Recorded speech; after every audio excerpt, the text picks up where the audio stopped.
traveling. But traffic and up, I was wondering whether I'll reach on time. So I was calling Prashant and telling that I might be a bit delayed. Then, but somehow I could manage. Thank you.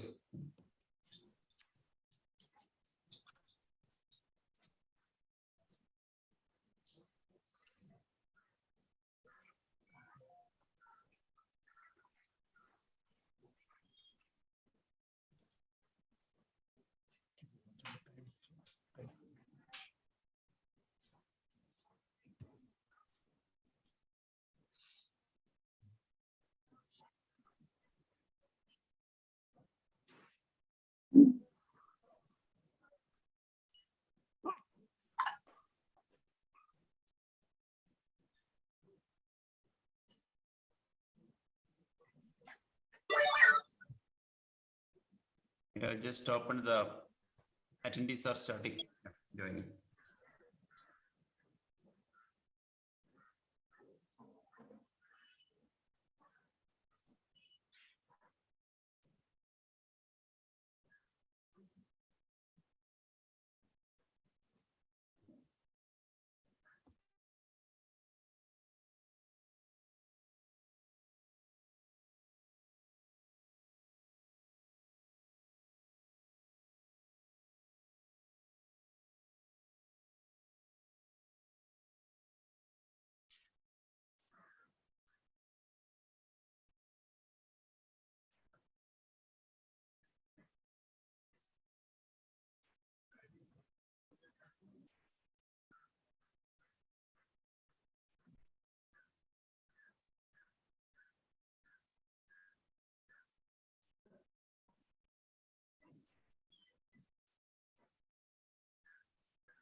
Sharing the screen, there's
Good evening, Mr. Kiran. Good evening.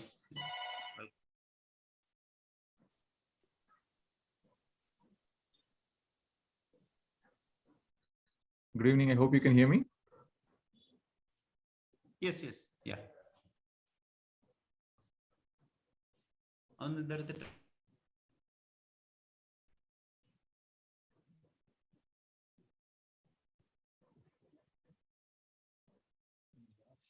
Simon's number. He's asking whether we're going to start in time. Yes, we have 15 minutes. You have somebody's number? Simon's number is there. Oh, just ask him what's happening. It's 410. No, 47.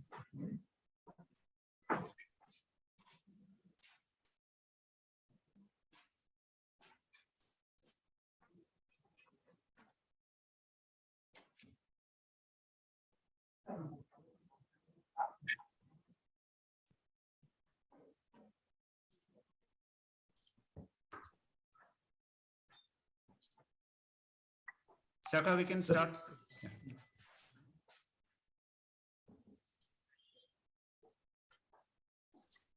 A pleasant evening to one and all, and I welcome everyone who have joined via Zoom across India to the 8th edition of National Conference on Healthcare Excellence through Administration and Leadership, HEAL 2021.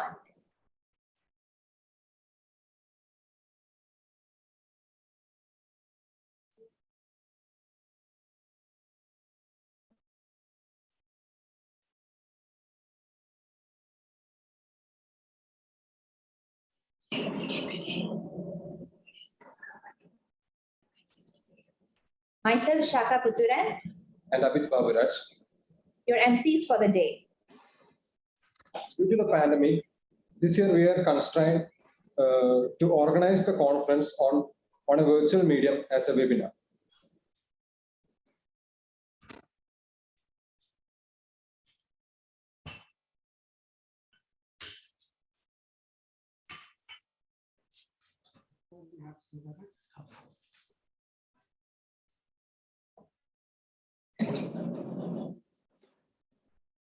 Now, let's have a quick view of the HEAL video, which has happened in all the 8 years. Just have a look.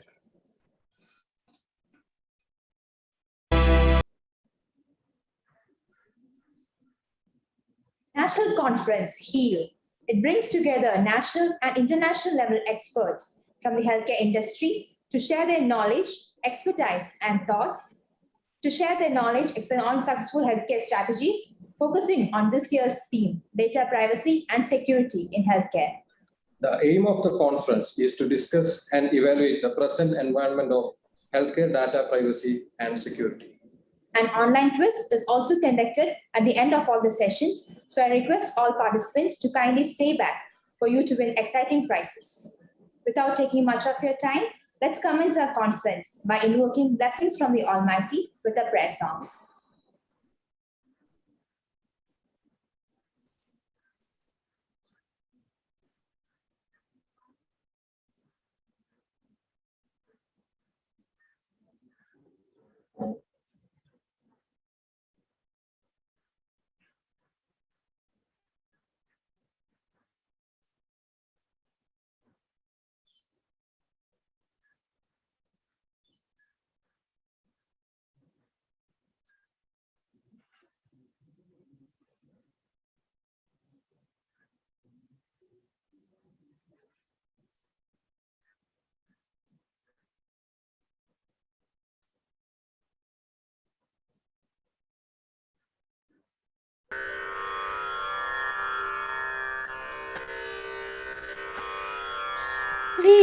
विश्वनायक शाश्वत सत्यनिर्मल स्नेहवारिधि निस्तुल ज्ञानधारमे प्रति दीप्तिनि मनसाक्षिणि പ്രകാശമിഞ്ചേതനയിലെ വർണ്ണരാജിയായി തീരണം നിന്റെ സംവാദമന്തരംഗത്തിൻ മുക്ത സുഖസംഗീതമാക്കണം എന്നിലെന്നും വഴിഞ്ഞൊഴുകുന്ന സ്നേഹവാഹിനിയാകണം സാന്ദ്രരാഗ തരംഗമാലയായി നിർവൃതി എന്നുമേ കണം.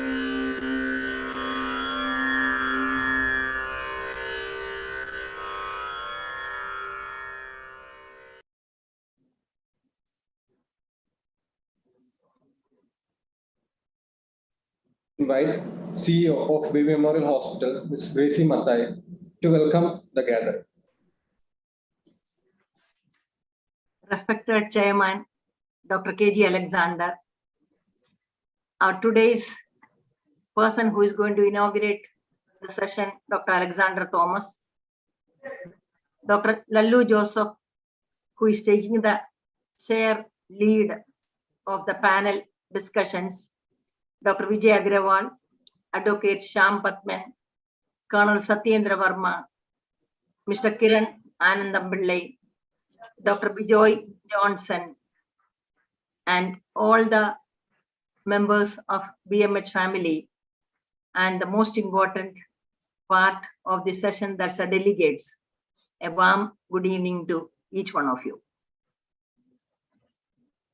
My responsibility is to welcome each and every one of you.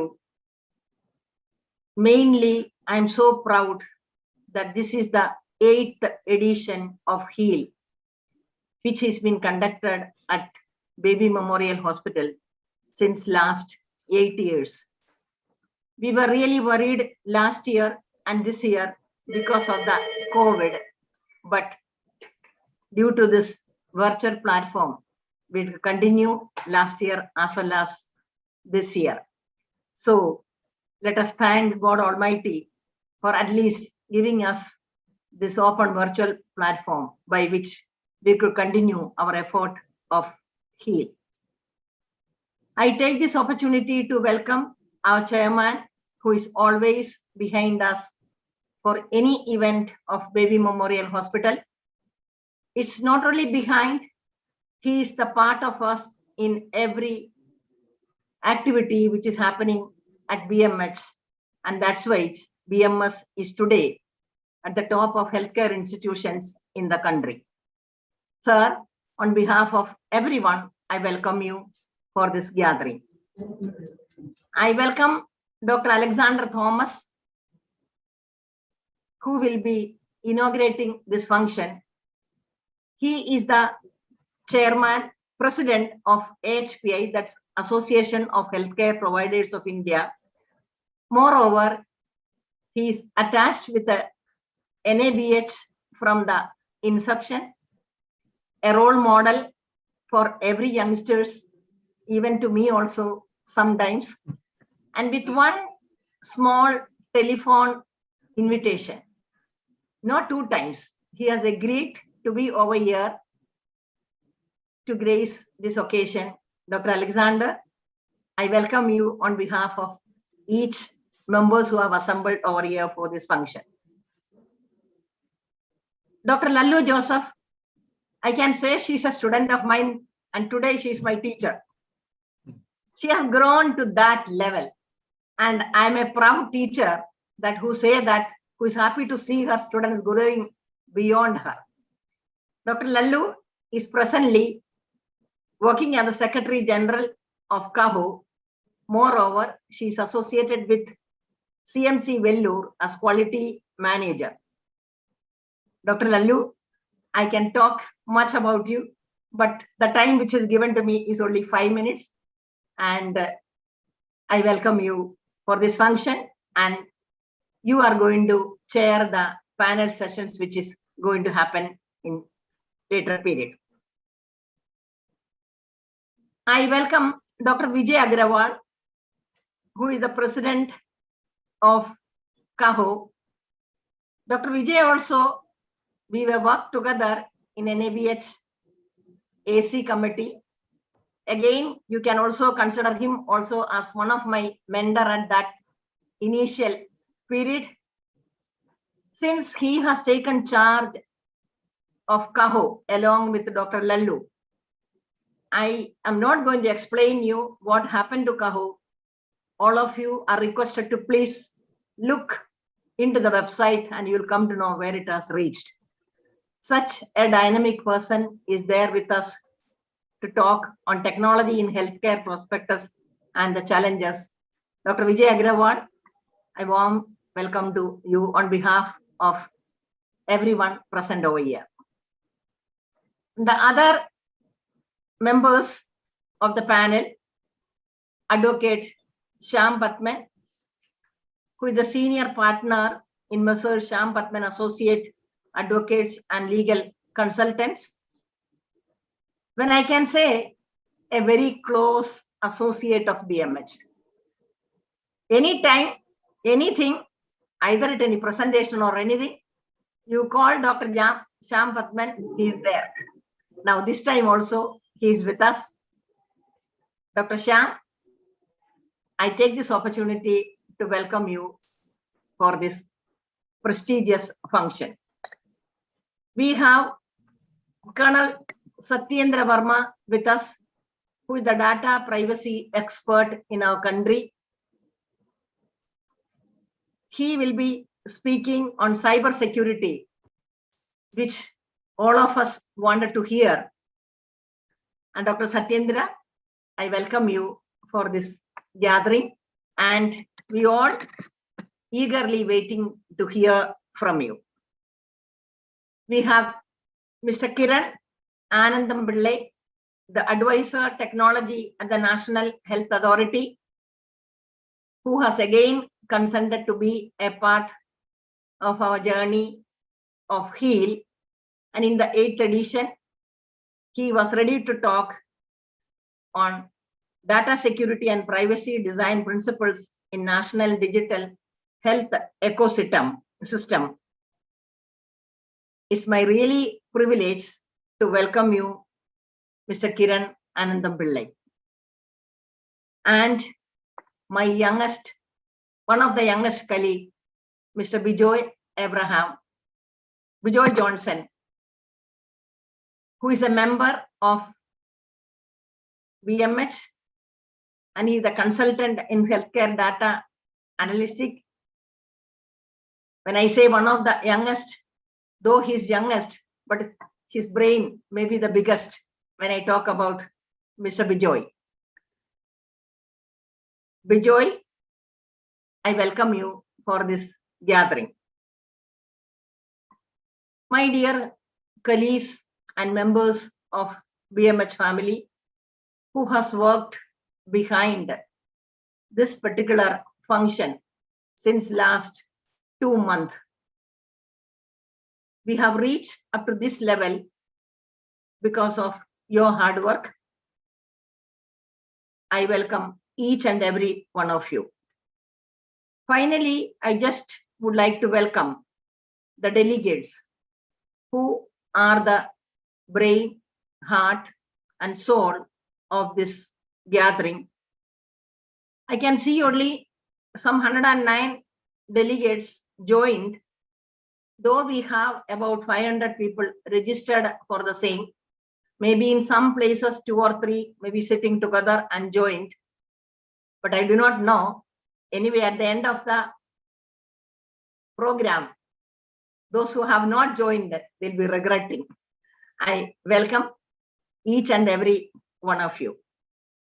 Once again, I welcome each and every one of you for this gathering of the 8th edition of HEAL of Baby Memorial Hospital. Thank you so much. Thank you so much, ma'am, for your warm welcome.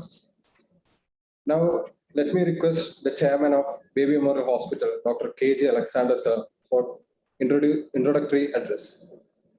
Over to you, sir. Am I audible? Am I audible? Yes, sir. Yes, sir. Yes. Okay. Good evening, everyone. It's with immense pleasure that I'm attending this HEAL 2021. conducted by our hospital. As Madam has already told, this is the 8th consecutive year that we are having this annual seminar. Now it's a webinar. And this is being named, the acronym is HEAL, Healthcare Excellence Through Administration and Leadership. This was started 8 years back, inaugurated by the then Health Minister, and many over these years, many doyens in the field of healthcare administration has come here and given their lectures. It was very well appreciated by people across the country. Every year we used to have a 2 days program, and especially the students from across the South India used to come and attend the meeting. Unfortunately, due to COVID pandemic, we were not able to meet physically last year and this year too. But we thought in our mind that we should continue this program without any interruption. So we thought this year also we will meet virtually. I, on my personal behalf, welcome today's chief guest, Dr. Alexander Thomas, and all other distinguished speakers and all the delegates participating in this conference physically as well as virtually. This year's topic, as you all know, it's data privacy and security in healthcare, which is very seldom discussed in our forums like this. Many of us are not even aware of its importance, and we don't know how to protect the valuable personal health information of our patients. In earlier days, our knowledge about the patient data privacy was limited to the level of not disclosing the identity of patients when a case presentation is made, or if at all it is to be disclosed, it should be done only with the consent of the patient. Also, there were issues like patients' disease details should not be disclosed to a third person unless authorized by him or her, especially in diseases like AIDS. It should only be told to the patient himself. But with technological advancement in data generation in healthcare fields, there is availability of flood of big data, which is available at a central location at one point. See, now many diseases are now notifiable, and a pandemic like COVID is not only notifiable, but also traceable up to the level of the patient and all his contacts. This sort of data collection is unavoidable in situations like this, but these data can be either positively used or even misused by pharmaceutical manufacturers or health insurance companies, and even by other hospitals. Last year, Kerala government was also put into trouble when they entrusted the data collection of COVID cases to an American Malayali firm, and they had to withdraw finally from the contract due to a lot of scam alleged behind that. Another major important thing is the ransomware threat to hospitals like that is happening with other banks and corporates. So we need to have a strong and foolproof IT software and protection system to escape from the hackers or to get out of such menaces. This authentication, encryption, access control, data masking, these are all, few of the things which are widely used technologies for protecting our security and privacy of the healthcare data. I'm sure these things will be discussed at length during the couple of hours. All the more, awareness of the stakeholders in this regard is the most important thing. And that's the reason we are assembled here. We are having this seminar today on this issue. I wish all the participants a very fruitful and informative session. Thank you all.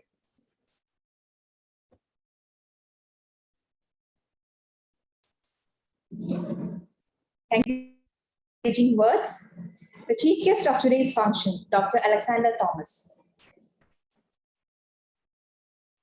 He has served as the healthcare sector for over 30 years and holds a position in several national associations that addresses issues within the healthcare sector. He is the founder member and president of Association of Healthcare Providers of India, founder member and president of the Association of National Board Accredited Institutions, patron of the Consortium of Accredited Healthcare Organizations, CAHO. In these roles, he has effected far-reaching policy changes within the healthcare landscape. He has served as a member of several boards, including those of NABH and the Health Sector Skills Council, the National Board of Examinations, UNESCO, and the Public Health Foundations of India, etc. We are proud to have you as our chief guest today, sir, and invite you for the keynote address. Thank you, Saka, and thank you, Gracie and Dr. Alexander and team for inviting me to this very prestigious event.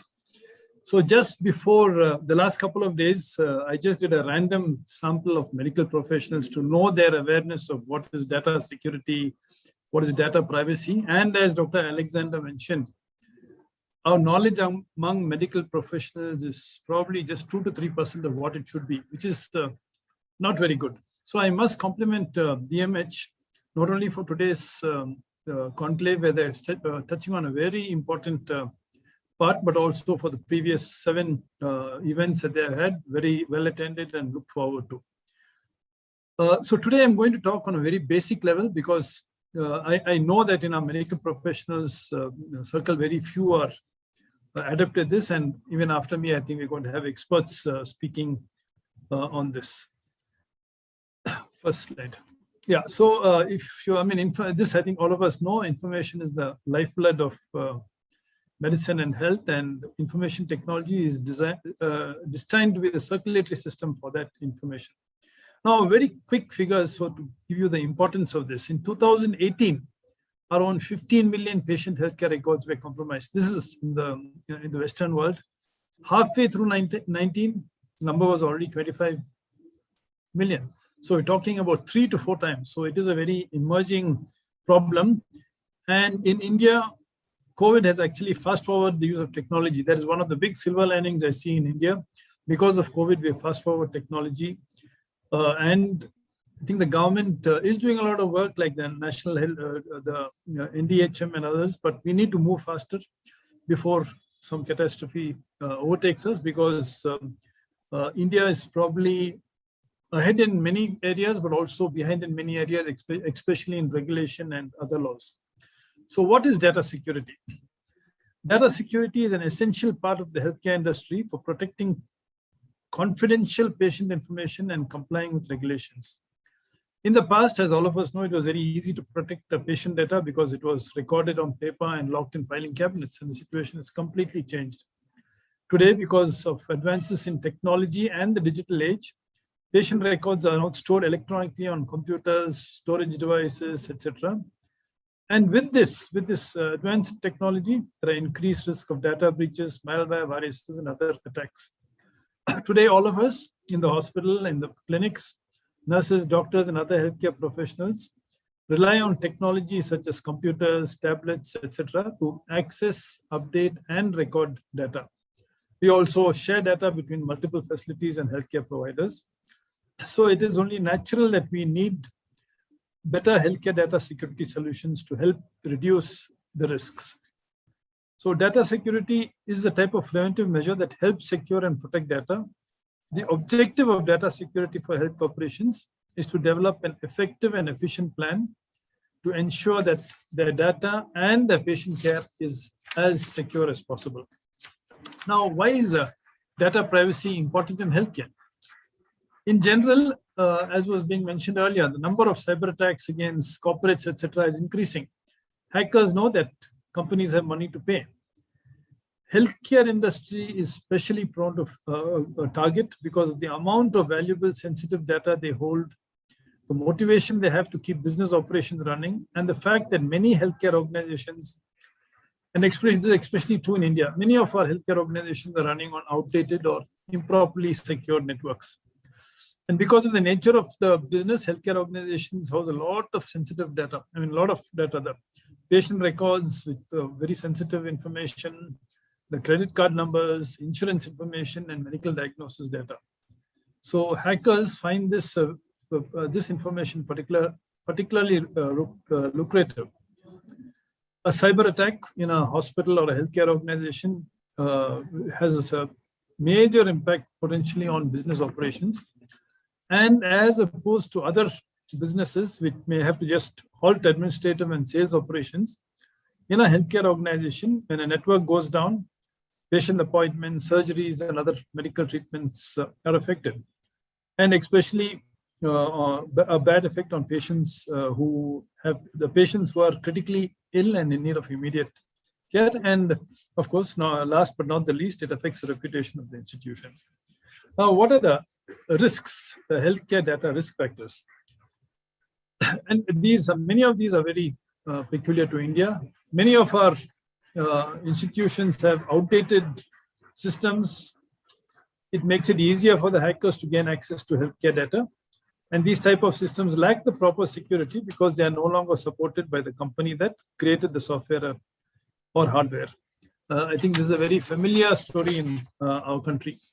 And this is something which has to be looked at. Second is email scams. I won't go into too much detail on this because as on an individual basis also this happens very, very frequently. Internal employees, contractors, vendors, etc. I think that it is increasingly becoming evident that healthcare could be at risk of being stolen, shared online, or obtained by disgruntled employees, contractors, and other vendors who are not happy with the institution.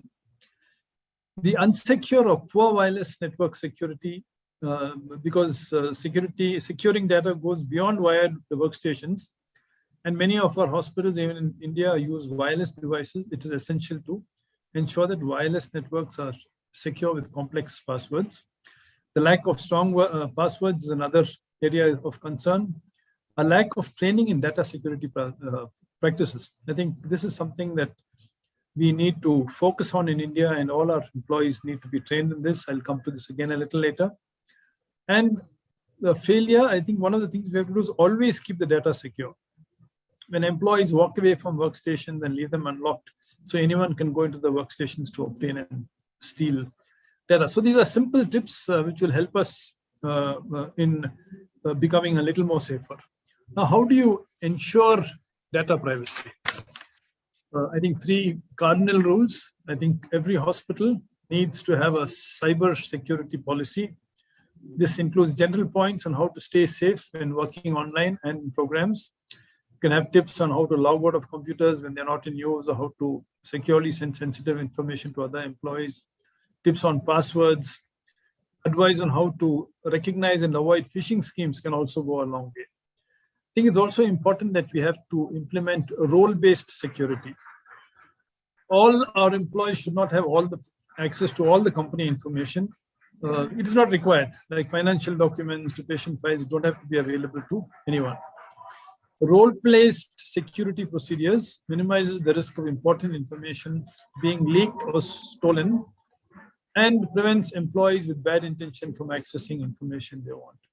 Another important way is different levels of security presence to employees based on how important it is them to have access to that information. For example, a nurse might just have access to the charting systems, while an employee at a higher level may have access to the financials, etc. So quick 8 other quick measures which will help. One is the data backup and recovery solutions, and I think there are many options in that now. Use of data encryption, very important. It's vital when transferring data from workstations to servers or to the cloud. The use of antiware, malware, and spyware apps, which make sure that the systems are protected. System monitoring apps. There are several types of these system monitoring apps. They can use apps that detect potential data breaches, apps that identify unauthorized access, changes to user accounts, etc. The 5th point is enabling multi-factor authentication, but here you have to just be cautious that there has to be a balance between usability and not making it too complicated. You have to use these methods require the users to provide the username and password, and then verify one more additional item. There are many things like this, but it has to be balanced where the system is secure but not too complicated to access.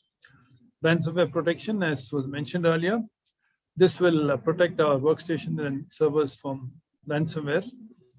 These actually can lock you out of your own system, and many instances, especially in the US, where even after paying the ransom, there is no guarantee that they will restore your access to the data. Employee training, I'm coming back to that. I think in India, especially, we need to focus on it. Regular training sessions with new and current employees to ensure that they are taking every precaution to provide patient data and other vital information. Now, the 8th point I'm going to very briefly talk about, this is where you outsource the IT services. For an average hospital, it is a little difficult and complicated to actually come up with a robust cybersecurity system with multiple layers of protection, including software, hardware, IT trained professionals. So one recommendation made by some of the experts is that we can consider managed IT services as a way to holistically protect your network from hackers. These managed IT services have multiple security measures. Yes, these do cost money, but will save you a lot of money as you go along. Partnering with a third-party company who comprehends the unique risk associated with the industry will ensure that we are well protected from a cyber attack. Now, very briefly, I'll just talk about the regulatory framework. I won't talk too much about it, but basically it's under these 3 heads. The Information Technology Act of 2000, under which we are functioning, which is not at all adequate. The DSHA, the PDB. I'm just mentioning the KPME Act because according to the KPME Act, every hospital is supposed to have an EMR, but that is far away from being achieved, and I think it's important that we focus on that. Now, very quickly, the salient features of I think both these bills, especially the PDP, it's been in Parliament for a long time, undergone many changes. So basically, it's electronic record of health-related information. PII, that is personally identifiable information, is defined as any information that can be used to uniquely identify, contact, or locate an individual specifically or along with other sources. And in this, it is proposed to have various state electronic health authorities. We have an expert with us, and I'm sure he'll give us more details on that. This covers clinical establishments and any other entity that collects DHT, and there are penalties for defaulters. Now, I'll just brush on this. These are actually Data Security Council of India. This is a part of NASSCOM, which they have given guidelines for the health sector. And I think it will be good for all of us in the health sector to know these. First is that accurate and proportional data collection for patient identification. We as healthcare service providers must strive to improve the process of collecting patients' personal data to ensure that only accurate and necessary data is collected. Number 2, very important, even here, effective patient communication. We must provide the patient clear notification with respect to the nature and extent of utilization and the relevance of the personal data to service being provided. The third point is, again, informed patient consent. We must take express patient consent through a clear and affirmative action-based manner. The use or disclosure of patient data.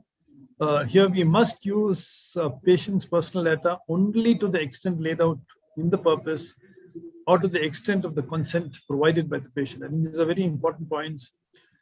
Healthcare service providers must ensure that the security of the patient's personal data through administrative and technology controls. And the last but one point, healthcare service providers must allow patient access to their personal data. This must be done without excessive expense or delay. Very important. Not excessive expense, no delay. Patients should also be empowered to request amendments to their personal data to ensure that it is accurate, it is relevant, it is up to date, complete, and it is not misleading. And finally, wherever the lawful practice, wherever it's lawful and wherever it's realistic, patients should be given the option of not identifying themselves when dealing with health organizations. So I'll conclude with this statement that, like money, the more data you acquire, the more things you can do with it. But at the same time, we have to ensure that it is out of the hands of the hackers and cyber clinics. Technology is not to be feared. It is only to be understood because it's such an important tool. As mentioned, this is a very, very basic presentation, keeping in mind what the knowledge status of our colleagues, 90% of our colleagues. We have so many experts talking, and I think they will give us some more knowledge on more specific areas of technology. So realizing this lacunae in technology, the knowledge of technology among medical professionals, actually it's very poor. It's not in the curriculum. We're trying to get it included in the curriculum. And before that, because and especially after COVID, where technology has become so crucial in providing quality, accessible, affordable care, HPI is actually tied up with PHFI, the Indian Institute of Science, and ISRO, that's Indian Institute of Science Technology in Trivandrum. So we 4 organizations have got together and we have come up with a certificate course in healthcare technology.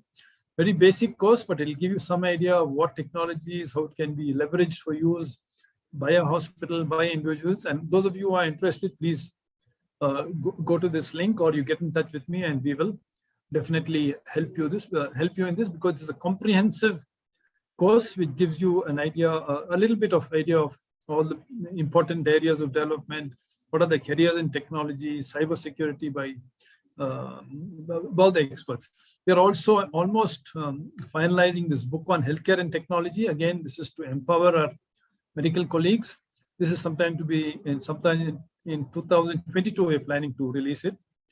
And we have got some very eminent authors. We have Kiran Mazumdar Shaw, we have Dr. Pawan Kapoor, we have Dr. V.K. Singh, we have Ajit Isaac of Quest Corporation. In fact, every chapter, except the chapter written by me, is all by experts. So once it's ready, we will try and ensure that it is made free to everybody. We have something called an open access. So once again, I want to thank BMH for this opportunity, and God bless. Thank you for this opportunity once again. Thank you. Thank you, sir, for that elaborate information. Let's now move on to our sessions. Before that, let me just once again remind all participants to kindly stay back to the end of the conference, as we have an exciting online quiz waiting where you can win exciting prizes too. So following the quiz, then the feedback form will be issued in the chat box. So once the participants, after filling the feedback forms only, will be issued with the certificates, and you can expect your certificates within a week time post the conference. So let's now begin with our sessions. We have here Dr. Lalu Joseph ma'am as our chairperson. She is the manager and associate GS, Christian Medical College, Vellore, Secretary General of CAHO, a mechanical engineer by profession with a master's and doctorate in business administration and diploma in CQI from the Canadian Healthcare Administration. Prior to joining healthcare, she was a vice president of a software company and was a teaching assistant at Dortmund School of Management, University of Toronto. She is the principal assessor of NABH and the Secretary General of the Consortium of Accredited Healthcare Organizations India. Also a board member of the ASQA and NABH. She developed the basic and advanced certified professionals for quality implementation in hospitals programs for CAHO, which are well sought after, and 12 programs of CAHO.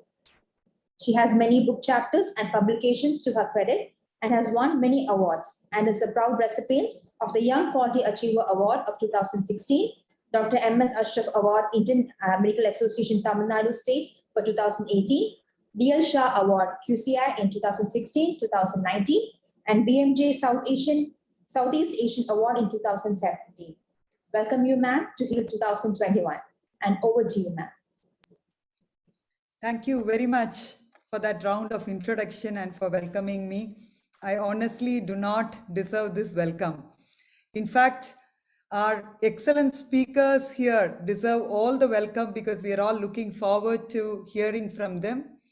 I moved from the technology space into healthcare, and today it's a proud moment to going to be listening to the technology experts in the country and to be learning from them. With that small introduction, I think it's a great privilege to be part of the BMH family, and congratulations to Dr. KG Alexander and his entire team for successfully organizing this 8th edition of Heal 2021. What a apt acronym. I am really impressed. Healthcare excellence through administration and leadership. I think that's brilliant. And the kind of work you've been doing towards this, towards achieving Heal, is amazing. Let me really congratulate all of you for all the efforts put in towards Heal 2021 and best wishes to the entire team. And I'm extremely privileged to be part of this, mainly because another important aspect is to be part of Madam Gracie Mathai's team here as well. I started my journey in healthcare with Mrs. Gracie Mathai. And if I mention that, it's a hilarious experience that we went through. And Madam, thank you very much for introducing quality in healthcare to me. And today, what I am in this field, I would certainly dedicate it to you, because that's the kind of energy that you infused in a young professional who came into this industry with a lot of enthusiasm. Thank you very much for that. And we have here two of India's greatest minds, Dr. Vijay Agarwal and Dr. Alexander Thomas. Brilliant talk by Dr. Alexander Thomas. And we are going to be listening to Dr. Vijay Agarwal as well. So from my part, let me just quickly tell you what I feel about technology in healthcare. Because as a quality professional, how do I relate quality and technology? Healthcare, all of us know, is a very, very complex industry. It is not like a manufacturing sector where you have somebody saying with strict protocols, everybody following. Here, it's like little kingdoms all over the place. Nurses, doctors, technologists, I don't think anybody listens to anyone at all. Who is the commander-in-chief is a big question. So with technology coming in, I feel that has become like the uniting factor. At least all of them are viewing something which is common, which is available at their fingertip. And it's made a huge difference, and it has impacted a lot of lives, I must say. And whatever be with COVID, this is one silver lining. The technology adoption in this country and the way it has fast-tracked adoption has certainly is certainly a silver lining to COVID. So let me quickly put to you a very short presentation of what my thoughts are with regards to technology in healthcare and quality of care. This is exactly what our doctors and nurses think when we talk about about technology to them. We are extremely busy. We cannot be wasting our time. You give them clinical workstation, you give them the best of technology, EMR, they're not happy at all because they think it's going to take and eat away a lot of their time. And for a quality professional like me, we keep preaching, doing the right things for the right patient at the right time, at the right way to achieve the best possible results is what is quality. Are we really working towards that? And how can technology be an enabler in that? There are 6 attributes of quality as per the Institute of Medicine. And those 6 attributes of quality, the clinical quality, are safety, timeliness, effectiveness, efficiency, equity, and patient-centeredness. How does technology impact each of these 6 spheres? We know that healthcare is hazardous. It's probably one of the most hazardous industries. Though we think when we get into an aircraft, that's going to crash the next minute. Probably that's the safest. Whereas healthcare is compared to bungee jumping. And it's like getting yourself admitted is like going to the top of a cliff and jumping from there. That's the hazard when it comes to healthcare. So when we talk about safety in healthcare, there are so many technology enablements that can help you to drive safety and to have less harm to the patients.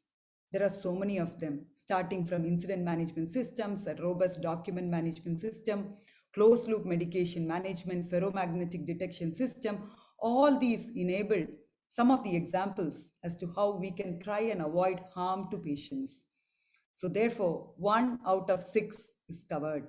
Coming to the second point of timeliness, we want to reduce waste and harmful delays. How does technology help in that? I cannot imagine manually running a lab today. Everything is automated, interfaces there, connecting directly to your systems, and it's all at your fingertip within few seconds, and point of care testing is available. So without that, I just don't know how people ran hospitals. So that's the situation in which we are today. Automating manual tasks, patient tracking systems, workforce tracking systems, automated workflow software is available. When it comes to effectiveness, what is effectiveness? Evidence-based care, avoiding both overuse and underuse. AI is one of the best examples with data analytics that has helped with decision support system and effective treatment guidelines. When it comes to efficient, you want to avoid waste, including waste of equipment, supplies, ideas, energy, everything. And you today have inventory software available, sensors available, building management systems available, document management technologies available, which has made healthcare very, very efficient. When it comes to equitable, providing care that does not vary in quality due to gender, geographical location, socioeconomic status, etc. Certainly, telemedicine has done that.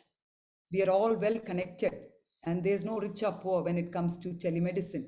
Remote patient monitoring, wearables, home dialysis, all this has made healthcare equitable for the population. Patient-centeredness, providing care that is respectful, responsive to individual patients' preferences, needs, and values. You have personal health records, patient portals, patient-reported outcome measures being monitored. What more? And the technology is improving every single day to adapt to healthcare and its requirements. So certainly I would say as a quality professional that these 6 pillars of clinical quality are being addressed by technology, and it's probably the most needed at this point in time. I would put it this way: don't make use of excellent technology, but excellent use of technology, which is what is needed. Often hospitals put together excellent technology, but don't use them at all. It is like buying a BMW and probably driving a Fiat or an Ambassador. So you need to really make excellent use of technology, and therefore don't implement technology just for technology's sake. It's not the strongest of the species that survives, all of us know. It is that which is adaptable to change. And that is why we probably have too many audience today going to be listening to what we are going to be speaking, trying to understand from all the leaders in healthcare technology today. So welcome once again, all of you. And we have excellent speakers available. I don't want to stand between you and the speakers. So I'm going to be here as a moderator, trying to moderate the session and learning from all our wonderful speakers. So let me take this opportunity to welcome my dear friend and mentor, Dr. Vijay Agarwal, for his talk. And I don't think sir needs any introduction at all. He is a well-known face in the country today because he's done selfless service, I should say, to promoting quality and patient safety in this country. Dr. Vijay Agarwal is a pediatrician by profession and has a vision to raise the bar of healthcare organizations to match global standards. And I think he really practices what he believes: people make quality. He has established a series of CAHO training programs. We are partners in crime. So I can certainly say that the whole reach to the masses has been because of his energy and enthusiasm to help equip every healthcare professional to pursue the quality journey. He was instrumental in the country adopting the pulse polio strategy for polio eradication, and also played a key role in shaping the biomedical waste management scheme in Delhi. He was a member of the ISRO Quest project, a unique collaboration between space scientists and healthcare professionals. He has held various positions, like the co-chair of the NABH Accreditation Committee, Chair Technical Committee Kerala Task Force for Public Policy in Healthcare, Founder Chairman of Nursing Home Forum of Delhi, Founder President of the Society for Child Development, and Chair of the Accreditation Committee of NABET under the QCI.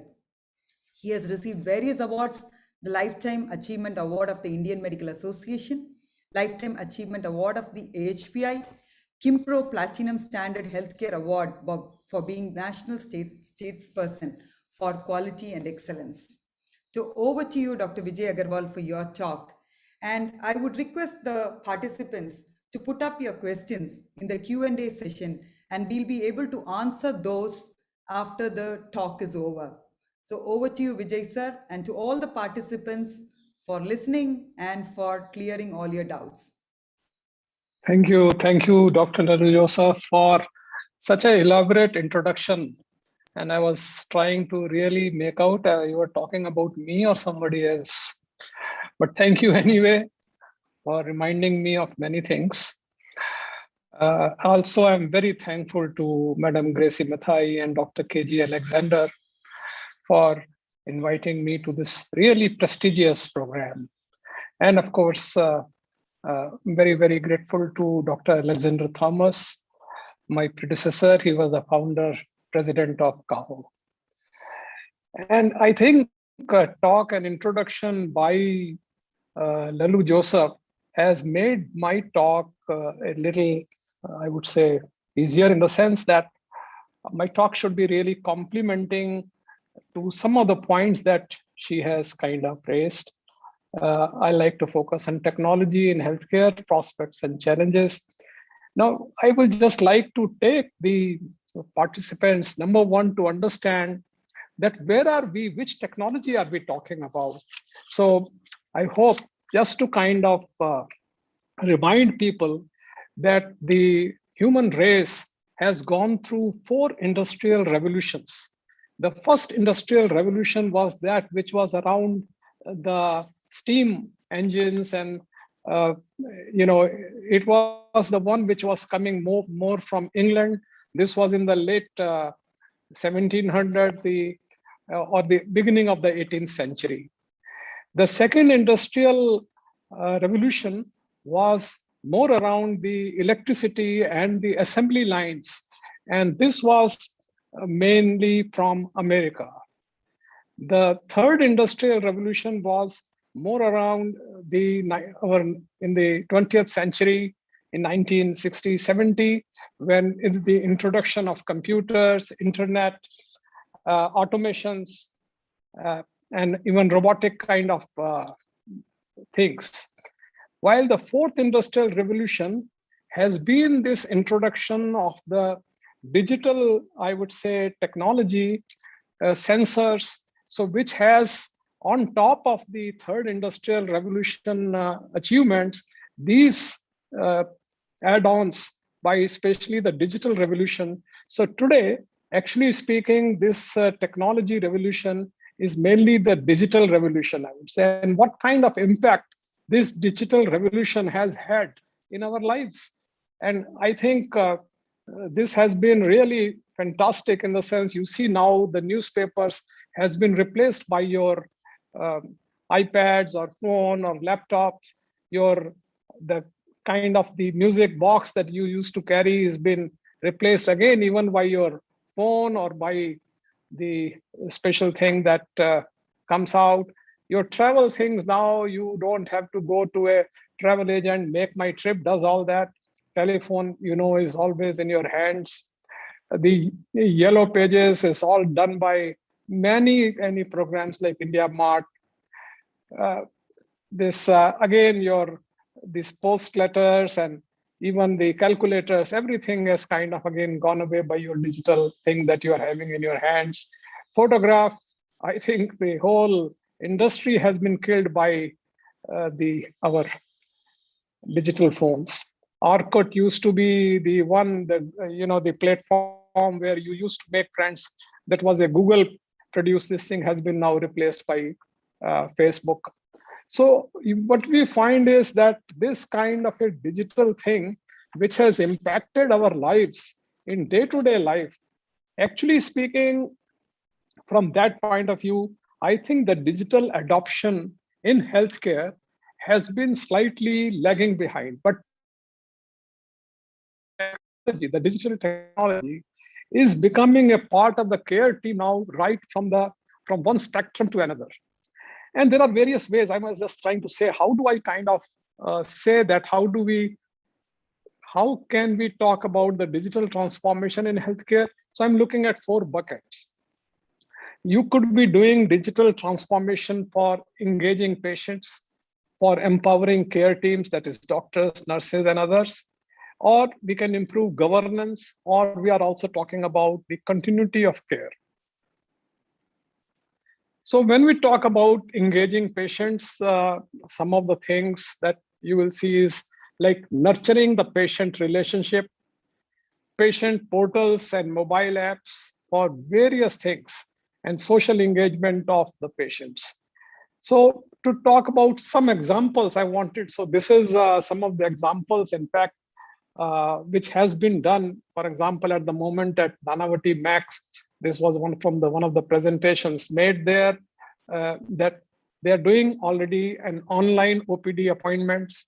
So a person does not have to waste time of a provider. You go and just kind of digitally you are able to take an appointment. Online payments, app-based telephone consultation you can do, online access to reports, records, online pharmacy, online information or education, whatever you want to have regarding your disease process, or even an online training if you want, you are a diabetic and you need to be trained on giving injection or how to take medicines. So almost everything, these are, I would say, good examples of how a patient engagement can take place digitally. Now, empowering care teams. So there could be mobile apps, likewise for the care teams. Again, they also require knowledge. So you have knowledge on the go. You require to interact with each other in the whole healthcare delivery team. So you have intranet portals within the system.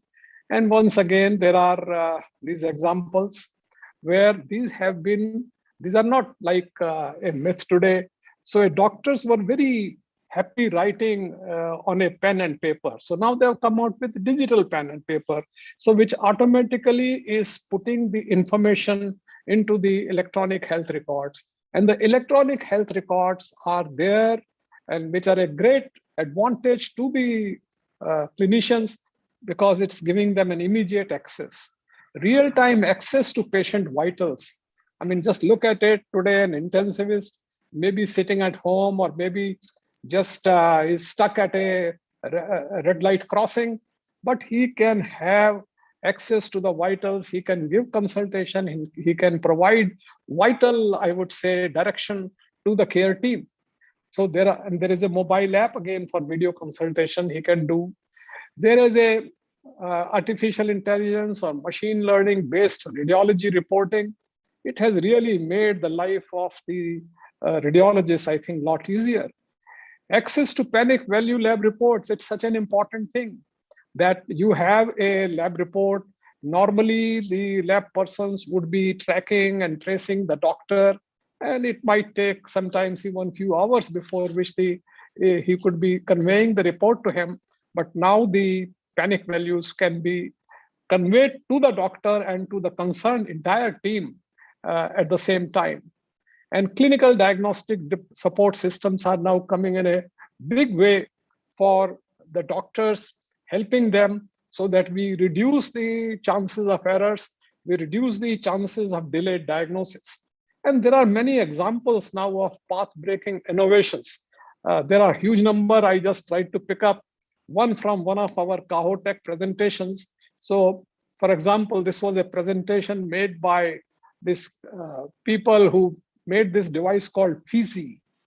And what they said was that they're monitoring devices in every segment of healthcare, something whether you have thermometer for temperature, you have MRI for brain, you have ECG for heart. But what they're saying is that when you do physiotherapy, for example, and you are not able to say that actually how much is the improvement, in my flexion or extension.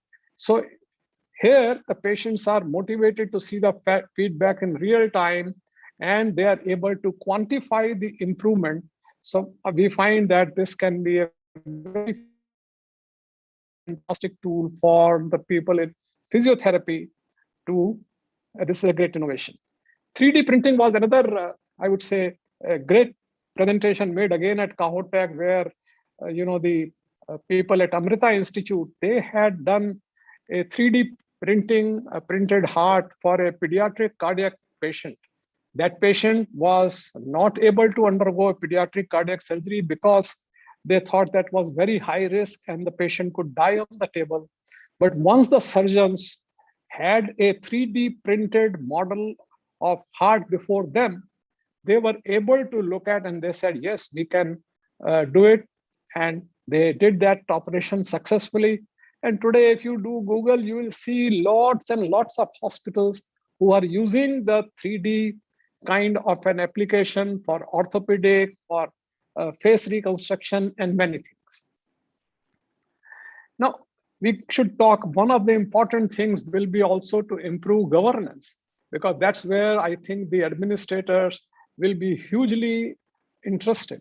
So whether it is a financial dashboard, quality dashboard, tracking statutory compliance, facility management, all these things can be helped with the implementation of technology, especially digital technology. So we recently held a webinar along with Wadhwani Foundation from Kaho, where again, we showed that how the adoption of a digital tools in the field of financial thing can help even the non-medical administrators, even the medical administrators to understand these complex non-medical issues, like them to understand what is the acid test ratio, how does the graphical representation can become so intuitive to understand that what is the liquidity status of my organization and many things.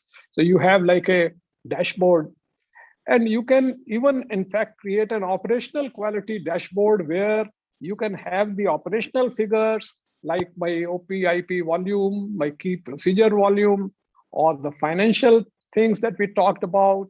You can have the quality parameters coming on this dashboard where you can talk about audit scores, what are the non-compliances, what are the incident reports, what is the consumer satisfaction in outpatients, inpatients, customer comments, engagement.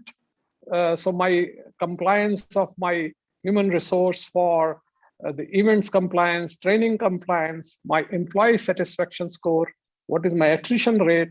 So it kind of gives you a very balanced dashboard.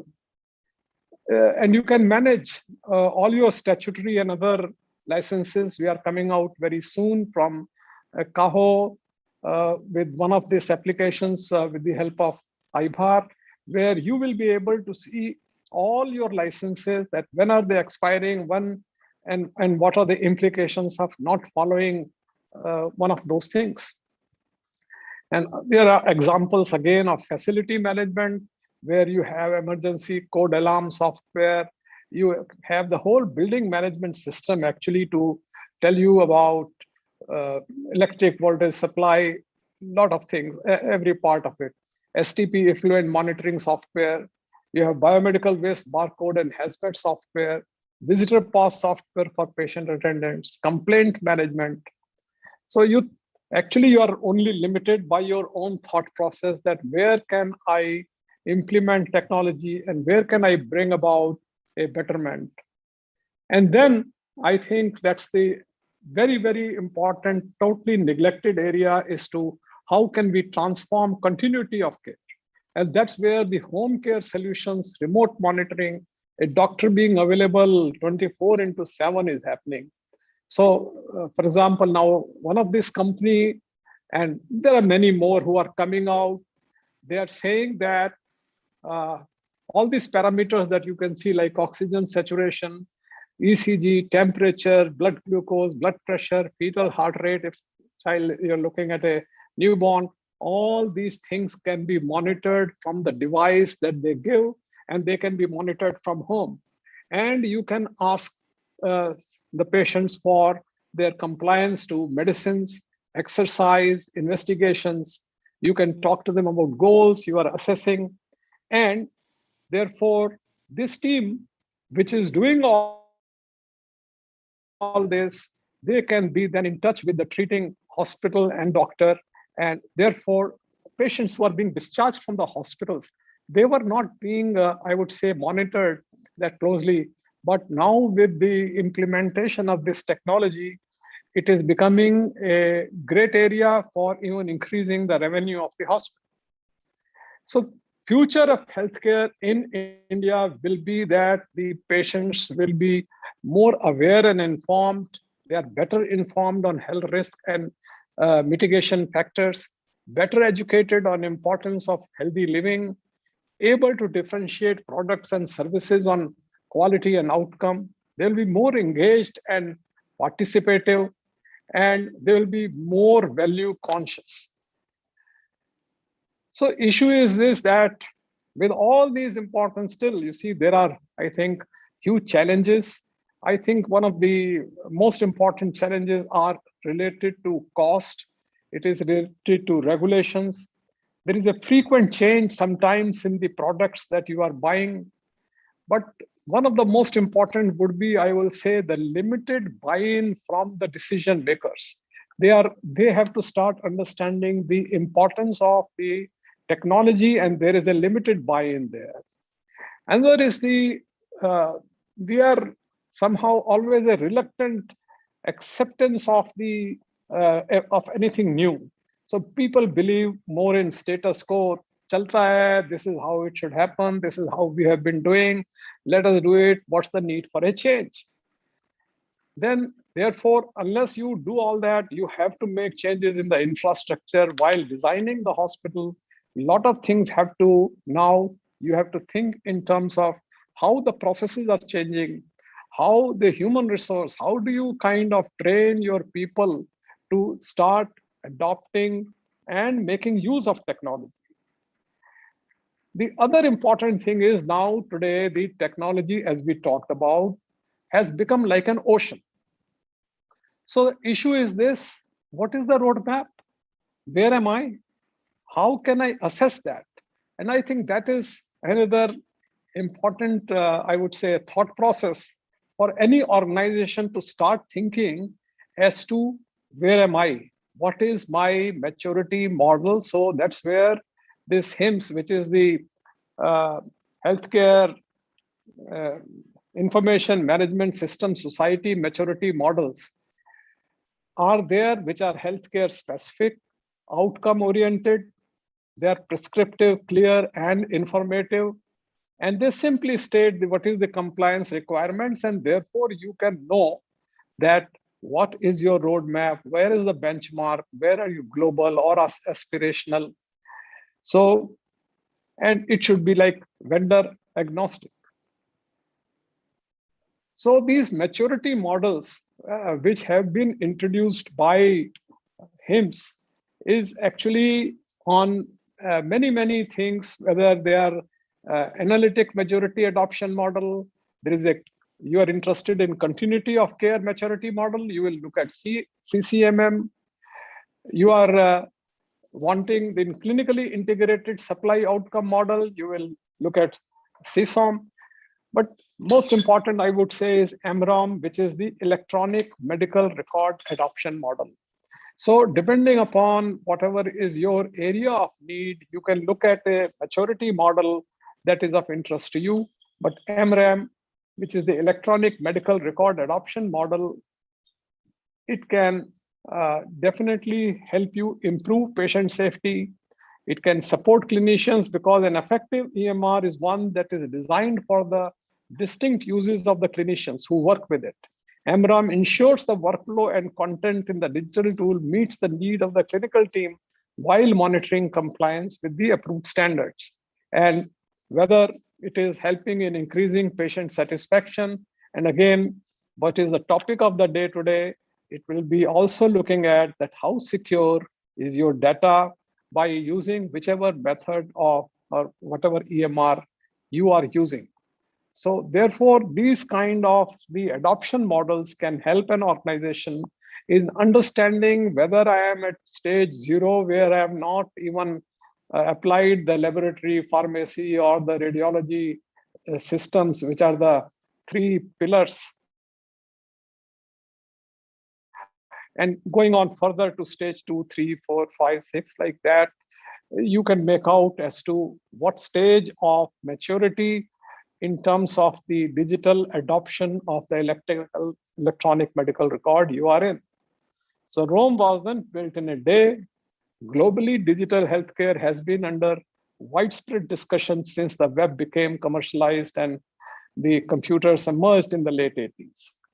HIMSS, EMRAM, Digital Health Indicator, and the other maturity models provide a framework for assessment and planning, and they are fundamental like building blocks, capabilities, and roadmap found to be critical for the growth and success. So what does this, how does it help? We have already talked. They can help you in assessing, planning, designing, and implementing the critical resources that you are needed for the successful healthcare innovation and transformation. So let's act, I would say, for implementing technology. Time is clicking. Thank you very much. Thank you very much, Dr. Vijay Agarwal, for that wonderful talk. I think you set the tone for the conference and for all the subsequent sessions. Do we have any questions for Dr. Vijay Agarwal? Yeah, so I think I'll ask a question. Dr. Vijay, what is your take on the technology adoption, let's say electronic medical record adoption model? When you look at the hospitals in India today, where are we when it comes to a small hospital, let's say less than 100 beds, 100 to 500 beds, and more than 500 beds? What do you think? Where do we stand? I think that we have yet to make a beginning, if I have to say. We have not yet even started, because only places where you see this electronic medical record adoption are in the bigger corporate and the bigger hospitals. And there also, majority of the times, it is very fragmented. It is not like a record where everything should be talking to each other. That is not happening. And if you look at the example of United States, where huge amount of incentives were given to the hospitals to adopt these electronic medical records. So let's say in 2009, there were only about 13% hospitals there, as compared to in 2016, 17, almost 80% people have come on board. But that is by, I can tell you, by huge amount of incentives. So what I feel is that minimum, especially for the small and medium hospitals in this country, government should come out not merely by standards, they should come out with a freely downloadable electronic medical records. Some of the government subsidiaries have spent hundreds of crores in coming out with an electronic medical record, which is functioning maybe only for ESI. So instead of talking only about some particular wing, you should be asking the young innovators, the young, our technologists to come out with open source, open code softwares which can be adopted. And you have to see how do we make it more clinician friendly. So I think there's a long way to go. Certainly, we do have a long way to go. Rome wasn't built in a day. We have a question from Dr. Pramod D. Jacob. Dr. Vijay, what would be the most crucial benefit that needs to be provided to clinicians by the electronic health record so as to encourage adoption by them? Basically, single most important, how do we answer the question, what is in it for me? Typical question, that's good. What is in it for me? Yeah. One has to see it only from the point of view, number one, for a patient-centric care. First of all, you have to make the patient care safer. And what is going to happen is, already you are seeing violence, you are seeing litigations, you are seeing huge amount of, I would say, mistrust between the profession and the community. And very soon, I can only tell you that our healthcare needs to have not marginal kind of an improvement, it needs to be looking at disruption. It has to look beyond the fee for service model. And that is where a clinician has to understand that electronic medical records is not something only for his convenience or what is in it for him. Yes, I think to provide timely care to the community, to the patient is the need, his responsibility. He has to understand, and I think he needs support. I'm not saying, all I'm saying that he needs to be supported in many ways, but just cannot be left to his whims that whether I am going to adopt it or not. He has to do it. Certainly, I think that's the most important thing. And we have a very major role to play in that. And thank you very much, Dr. Vijay Agarwal, and to all the participants for listening and for your questions. Now, we will move on to the next speaker, Saji Paul, to answer to your question. When is Advocate Shyam's session coming? Yes, it is coming now. We now have the next session by Advocate Shyam Padman on healthcare data security and privacy, legal and regulatory perspectives. So to introduce Advocate Shyam Padman to you, I don't think again he needs any introduction at all, but it's my duty to introduce him to you.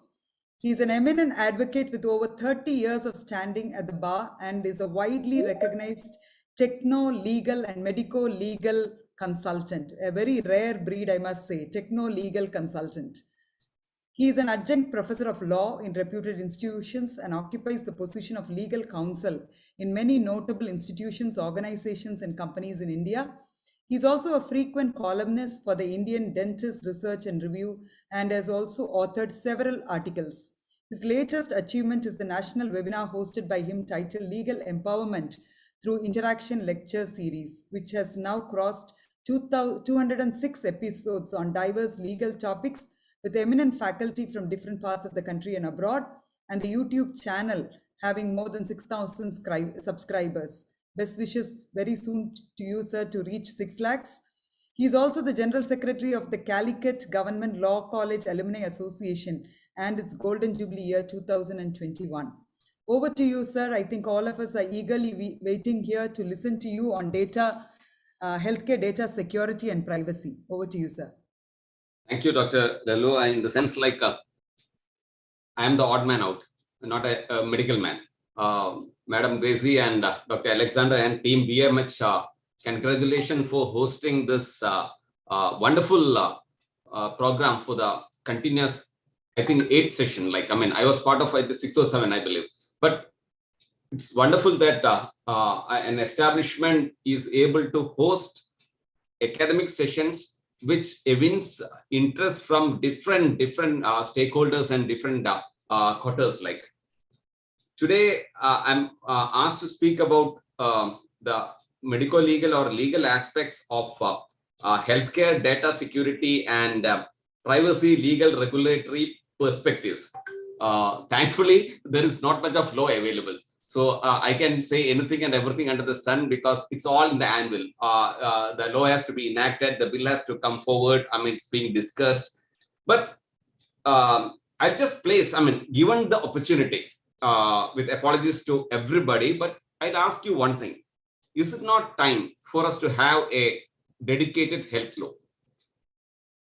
We have whenever you are faced with a problem, you have to borrow from X, Y, Z acts or different enactments to come to a conclusion whether, okay, fine, just take consent.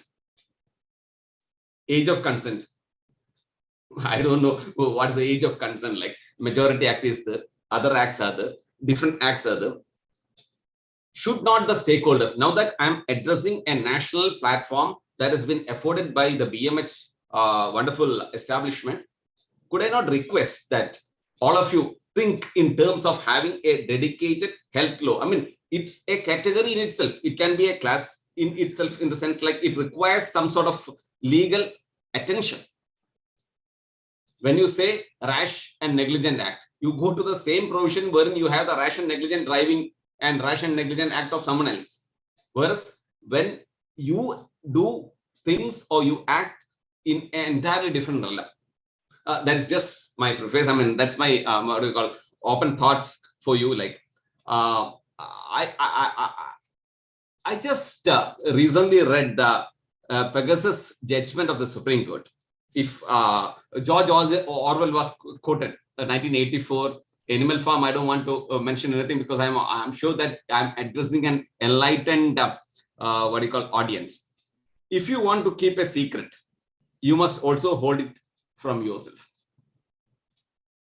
That encapsulate, or that's a quintessence of today's discussion, is my submission. And there is another thing which the Supreme Court did not say: Big Brother is watching you, which I don't want to reiterate, because whenever you rely on technology, the pilot speaker was on an aspect that technology, whenever you rely on that, there is always a possibility of compromise. Then will the establishment be held liable? So today, I won't take my 20 minutes as such, because I would like to interact with you more. I'll just share a couple of my thoughts in the next 7 or 8 minutes, and then I'll open up with, of course, Dr. Lulu's permission. Of course, two things comes into play. Number one is personal autonomy. Number two is privacy rights. Personal autonomy is my right to decide whether X, Y, or Z treatment should be given to me. Number one, whether my data, which is available to you because you are standing in a fiduciary relationship with me. Otherwise, I would not have disclosed. You are a doctor, you are my teacher, you are my lawyer. I'm not even categorizing into medical fraternity alone. Because of your position, the interstate relationship with me to you, you come in know of certain things. That data, that information, how are you to categorize? How are you to deal with it? Number one. Number two is the privacy rights. Now, I'll do one thing. We got a very innocuous provision in the Indian Constitution, Article 21. Nobody shall be deprived of his life or personal liberty except through a procedure established through law. I mean, the exact wording might be different, but the issue is this: my life, my personal liberty, or other thing cannot be interfered or in any way infringed except through a law established. Why I'm saying this is because technology is a useful tool for improving lives of the people. At the same time, it can be used to breach that sacred private space and individual. Today, I'm trying to address you only on one aspect. It is known as informational privacy. The information I am constrained to share, or you are privileged to have because of the position you are holding in the health sector. Can you take a mileage over that? Can you take advantage over that, or can you have authority over that? It's my information. Is it possible? Is it permissible under law? That in short would be the quintessence of my presentation in the next couple of minutes. And how do you enter into the private space of an individual? I may be suffering from X, Y, or Z diseases, infirmities, and things like that. When does the law recognize? When does the law permit you to divulge it to third parties? It is I'll say, if I stand tall in an audience, if something is hurled at me which would belittle me, might be medical, might be my capacity or something else, how do you do that? You can't do that. Now, we have Justice Puttaswamy decision. That is case Puttaswamy versus Union of India. Those of you are legally inclined may note the citation as well. 2017, volume 10, SEC, page number 1. Right to privacy is as sacrament as human existence and is inalienable to the human dignity and autonomy. So, the information that you have about my private affairs, my private medical legal status is something that you cannot compromise without me consenting to that. Now, that is where I said We got personal autonomy versus privacy rights. Now I'll come back to personal autonomy. When I have the personal autonomy to determine how much of my information can be shared with the public, I have the same right to give you consent. You may share it, maybe for the public good, maybe for something else. That's my volition. So that is where we require, when we talk of medical legal terms of data security, privacy, legal, regulatory perspective, unless and until the stakeholder or the person who is concerned gives you consent, it may not be proper, correct, or permissible under law to share that information. Now,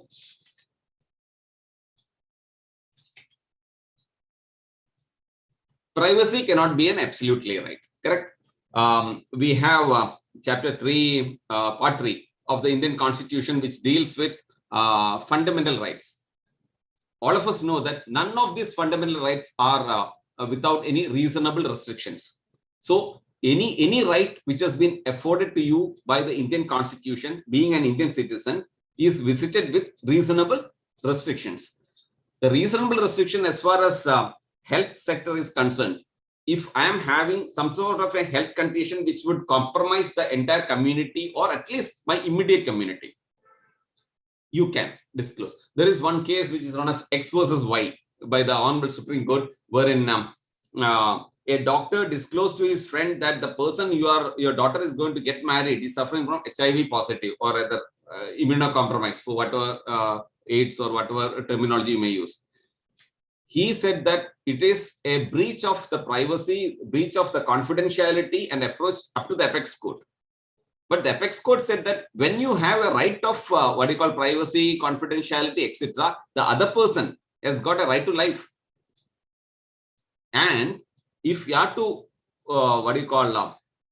balance it together, if the doctor with the knowledge had not disclosed it, he would have been a participant in a crime, participus criminis. That is the word used by the apex court in that case. So it is not as if it's all black and white. There are issues which require to be looked into in the perspective of the larger social interest. Number one, the personal perspective that my information data should not be compromised. In this premise, we'll go a bit further. If you are to protect privacy interests of individuals while furthering, you will have to protect privacy interests of individuals while furthering legitimate state interest. State means the community, the general interest. While balancing these two, we have a couple of enactments which is yet to be enacted, in the sense like it's all in the fluid stage, bill stage. There are three requirements that is being looked into. If I can narrate that, which can infringe your right to make, or rather, which can make an inroad into the right to privacy. Number one is, there must be a law.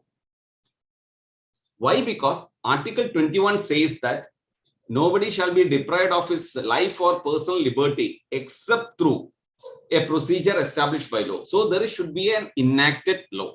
If there is an enacted law, maybe whatever information the other person have, if the law permits, the law guarantees, the law mandates, you'll have to confer. That's number one. There must be a law in existence to justify an encroachment on privacy.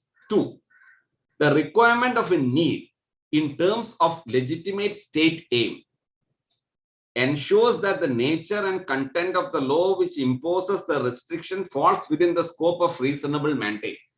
The law of reasonableness. That is what we call the law against or the guarantee against arbitrariness. So if there is a law which says that we have the pandemic, we have other issues wherein this information has to be shared. If that is so, it has to be done. If not done, then again you become a person who infringes the constitutional mandates of the society, not the individual. Thirdly, the means which are adopted by the legislature are proportional to the object and needs sought to be fulfilled by the law. Proportionality. We have a lot of cases regarding what you call individual identity being crisis, a sprinkler issue, other things. I don't want to go on to that, but I just say that it should be proportional to the objective or to the aim, and end of the day, it should benefit the society. Now, I'll also just the quintessence, or I'll say that the presentation can be confined to 3 aspects, or rather 4 aspects. Number 1, there is a right. What is the right? The right to be left alone, the right to be forgotten, the right of erasure, the right to not to be publicly, what do you call, my individual or my personal information should not be shared otherwise than as sanctioned by law. If there is a right, there is a corresponding duty. That duty is cast on what do you call the medical or healthcare fraternity. Number 1. And for that matter, we have in Kerala, we have this hospital attack, what do you call healthcare, etc., act, wherein you will have to share the information asked for by the patient within 72 hours. Case sheet, or even for that matter, you cannot detain the body of a person for unpaid bills. You can't, because you don't have a lien on the body, or you don't have a lien on the, what do you call, the records. Likewise, so if you see the existing law, forget about the bill, etc. There is no lien on the files. There is no, what do you call, the case sheets, etc., or the case records, etc., has to be shared with the concerned party. But can it be economically or commercially exploited? Then autonomy comes in. Unless and until the patient says, yes, you can. Maybe my anonymity may be kept. My what do you call, identity may not be disclosed. You can do it, but not otherwise. One aspect. Number 2 is that if there is a statute in place which says that such things has to be shared, because I right now I'm sitting in Calicut, so we have Nipah, we have dengue, we have what do you call, COVID, I don't know, all and everything. Unless and until this information is shared, the community at large would be put to risk. So there is a risk factor coming between individual autonomy, individual's privacy vis-a-vis the society. Then society comes into play. That's one aspect. Then, for the development of science and technology, at times and always, it is necessary to share information. Information means information regarding the scientific fact, not about the individual. There again, you got a problem unless and until you are able to completely shut out the individual's what do you call, right of privacy, individual's right of not being disturbed, etc. You may not be able to share it. You can think and may be able to come with ways and means of doing that. Then let us just look at the domestic laws which we had earlier. Article 21, I already mentioned, that is nobody shall be deprived of his life or personal liberty, etc., etc., etc. And life means not just animal existence. Life means to live with dignity, human dignity. If human dignity has to be assured, I should be assured that whatever infirmities, whatever problems I have should be confined to me unless and until it bothers someone else. You just cannot go on what do you call, announcing that, oh, okay, Shyam is having such and such problem. Who cares? But my dignity to live as an individual, as somebody who can be respected in the society is being affected, for which you don't have any right. Health sector or otherwise, legal sector or otherwise, architectural sector or otherwise, you can't. Then we had, I'll say a couple of domestic laws. Mental Health Act 1987, of course. Then we had the PCPNDT Act of 1994. Then Medical Termination of Pregnancy Act 1971, which all had some sort of, I don't say direct provisions which says that this cannot be done. But it was all alluding to the same thing. Then we had the Health Insurance Portability and Accountability Act of HIPAA Act of 1996. Then Indian Medical Council Professional Conduct Etiquette, that's 2002, 2000 Code of Ethics, Insurance Regulatory, etc., etc. Exceptions, I can definitely say, Epidemic Act, of course. If that is there is no way. If somebody is identified, he cannot be kept a secret, because nowadays, I don't know, in Kerala, we don't have these maps being drawn. Otherwise, I don't know, somebody says somebody is afflicted with something, then we have this, what's called route map. Route map. So, and very many divorces have happened because of the route map also. And one of the classic examples I can cite is of X versus Y by the Apex Court, which says that, which I mentioned earlier, it's not as participus criminis. You cannot say that I'll not be able to share that thing. Now, coming to the issue, you require protection of your data, number one. Same thing you require about the society's interest as well. So what do? So as per the National Digital Health Mission, health data can be classified into two categories. Number one is personal health data. Data related to an individual containing detailed information of various health conditions and treatments.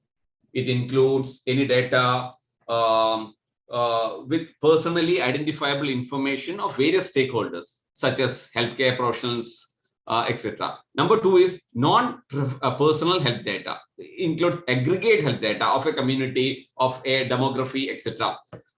As such, dengue cases in an anonymized health community, etc. That all will be there. Now, under the new, there are two, that's what I was trying to refer to. We got two things which we'll have to refer to. That is, one is PDP bill 2019.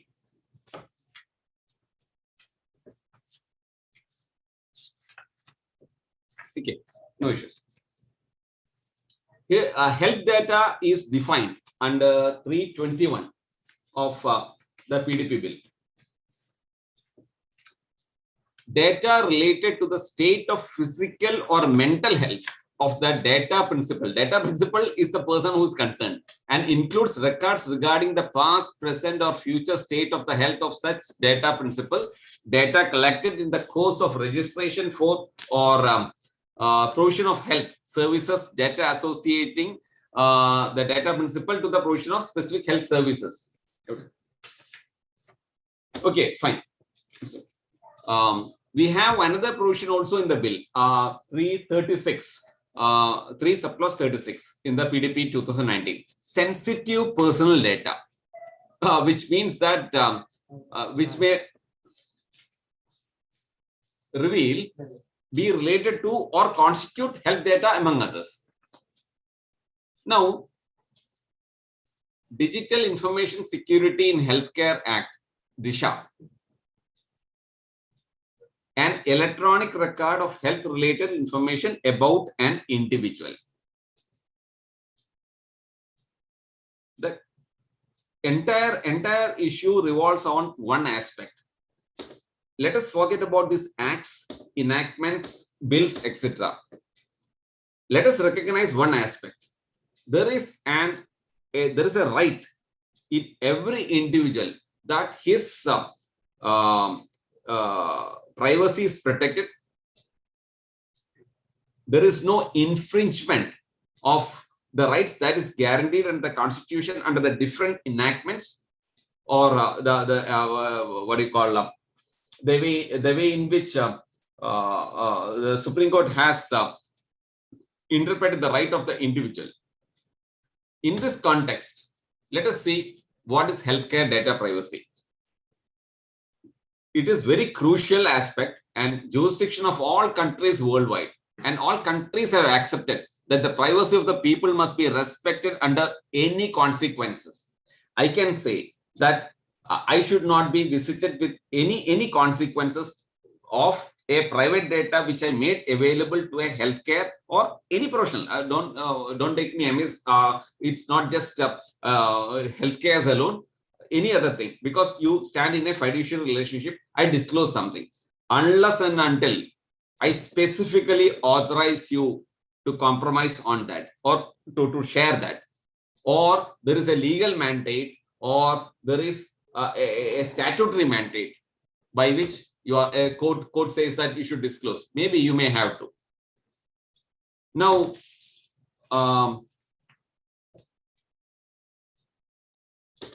it relates to clinical data. It relates to almost, there are two ways I can say. There is something known as exogenous data. Exogenous data is the data obtained from medical and wearable devices such as pacemakers, fitness bands, the intelligent watches. Now it's just like saying, I started off my presentation by saying Big Brother is watching you. Any equipment, any gadget you use, it has got some sort of a digital footprint available, whether you like to believe it or not. Anything, starting from your silly, what do you call, a treadmill, the nowadays treadmill, which can be operated with technology, whatever it is, everything is, these are all collected and collated by so-called very intelligent persons, and that can be misused.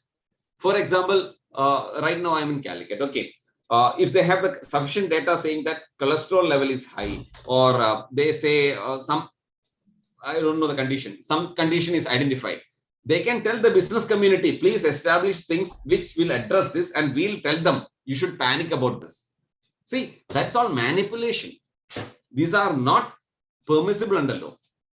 Data are collected from devices and sensors. They are stored in the cloud and are considered to have sensitive information, such as heart rates, blood-related information, everything. So I'd say that, and for that matter, I'll go a step further. Let us have a look at the Indian healthcare data. Like, sir, sorry to interrupt. Can we close in the next 5 minutes, sir? I know it's very interesting. I'll take only 2 more minutes. No problem. Go ahead, sir. Please. Thank you. Did I consume more than 20 minutes? You're almost there. Go ahead, sir. Oh my God. Go ahead. Go ahead. I was not aware of that. No, we all it's nice. Go ahead. Please go ahead. Yeah. No, even if it's not nice, I'll let it stop. I know that. Don't worry about that. So I'll do one thing. I'll come directly to the last two aspects. There are two bills now. One is what? Disha and the PDP. Both the bills passed by the, yet to be passed, passed by one of things, it has to be passed. It shall be interesting to see the shape and form in which they are both enacted. Number one, these bills will change the shape of data protection, personal health data in India, making it more in tune with global standards. Why I say about global standards is because, unlike India, privacy or persons, information about oneself is sacrosanct. Here, we are not much concerned about that, but things are changing. While the present law is terms of protection of health of personal data is more generic in nature, the bills bring out additional responsibilities on the data collector with stringent fines and penalties for non-compliance of such responsibilities. I'll just conclude by just saying, referring to one aspect. We have something known as Section 79 in the Information Technology Act. Intermediaries not be liable in certain cases. That is, if the establishment would like to take a defense that I'm just an intermediary, I'm not holding the sufficient information. Unless and until you can show that you have shown due diligence, and we have that the rules also come in.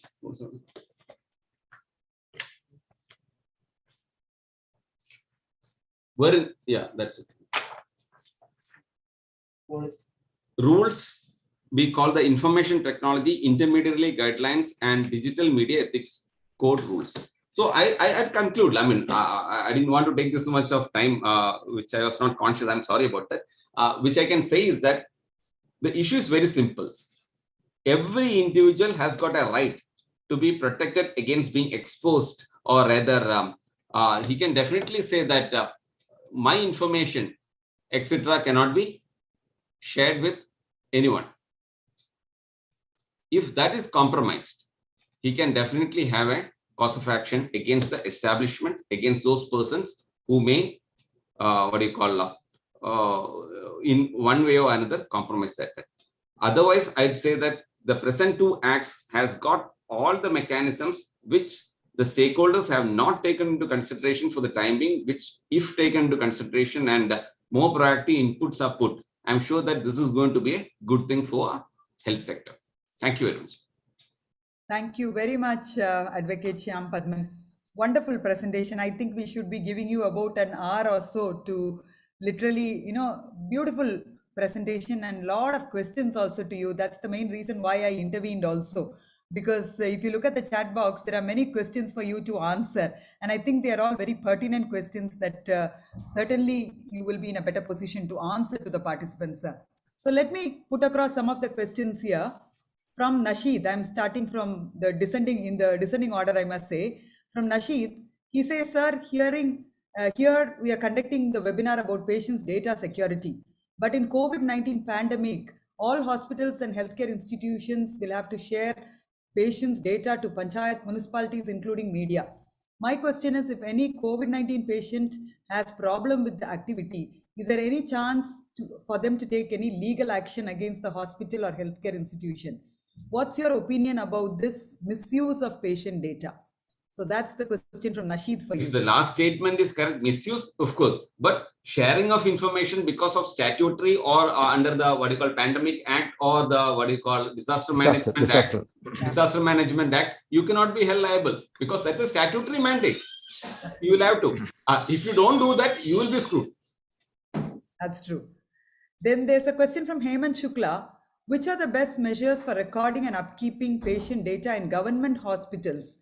He's asking you if you know of some good measures for recording and upkeep of patient data in government hospitals. We have the electronic medical records, electronic health records, everything. The issue is that I find, I'm sorry that I'm addressing in this community, but we don't have under 70 or something in the Information Technology Act, certifying authority. I'll just give you 1 second. Just give me a second. Unless and until you have that 79A, central government to notify examiner of electronic evidence. That's good. That's when you come to a case or when you come to a litigation. But I'm asking you, my system is safe, my system is secure, it is not compromised or it cannot be compromised. It has got hash algorithm, it has got time stamping, etc. Who's going to certify? See, every time when a patient has got a grievance against you, the first allegation is that you are manipulated and doctored the medical records. That, how do you beat that? We don't have a system. Think about that. Absolutely. So now this is a question from Mani Matthew. He's talking about advanced technologies like the artificial intelligence and machine learning, AI and ML, having huge amount of data for making it work. They basically, it's a repository of all the data from where AI and ML can take data and work. Can't anonymous data be collected and shared with society at large will be benefited? That's where, sir, in the new 2 acts or bills, there is something known as anonymous data. Terminology is different. That is, you should not link it to an individual, but the data or the information can be used for a better purpose. But then again, if it's better for that person who is sharing the data to get the consent from the party whose data is being shared, to be on the safer side. But if you can assure and ensure the anonymity, maybe you might be saved. Again, you're facing a litigation unnecessarily. Yeah, so I think this I'll be benefited. Lot of hospitals have this problem, wherever you are going to be embarking on some kind of study or research, where a huge amount of CT, MRI and other data are going to Dr. Lalu, there is one way of doing it, something known as that's being implemented in the Western countries, masking the identity. Masking, exactly. That is possible. You can do that. With consent or without consent. With consent would be better. Absolutely. Now there's a question from Dr. Subramaniam. He's asking about a psychiatry situation. Yes. A patient is on medications for an unspecified diagnosis by a psychiatrist.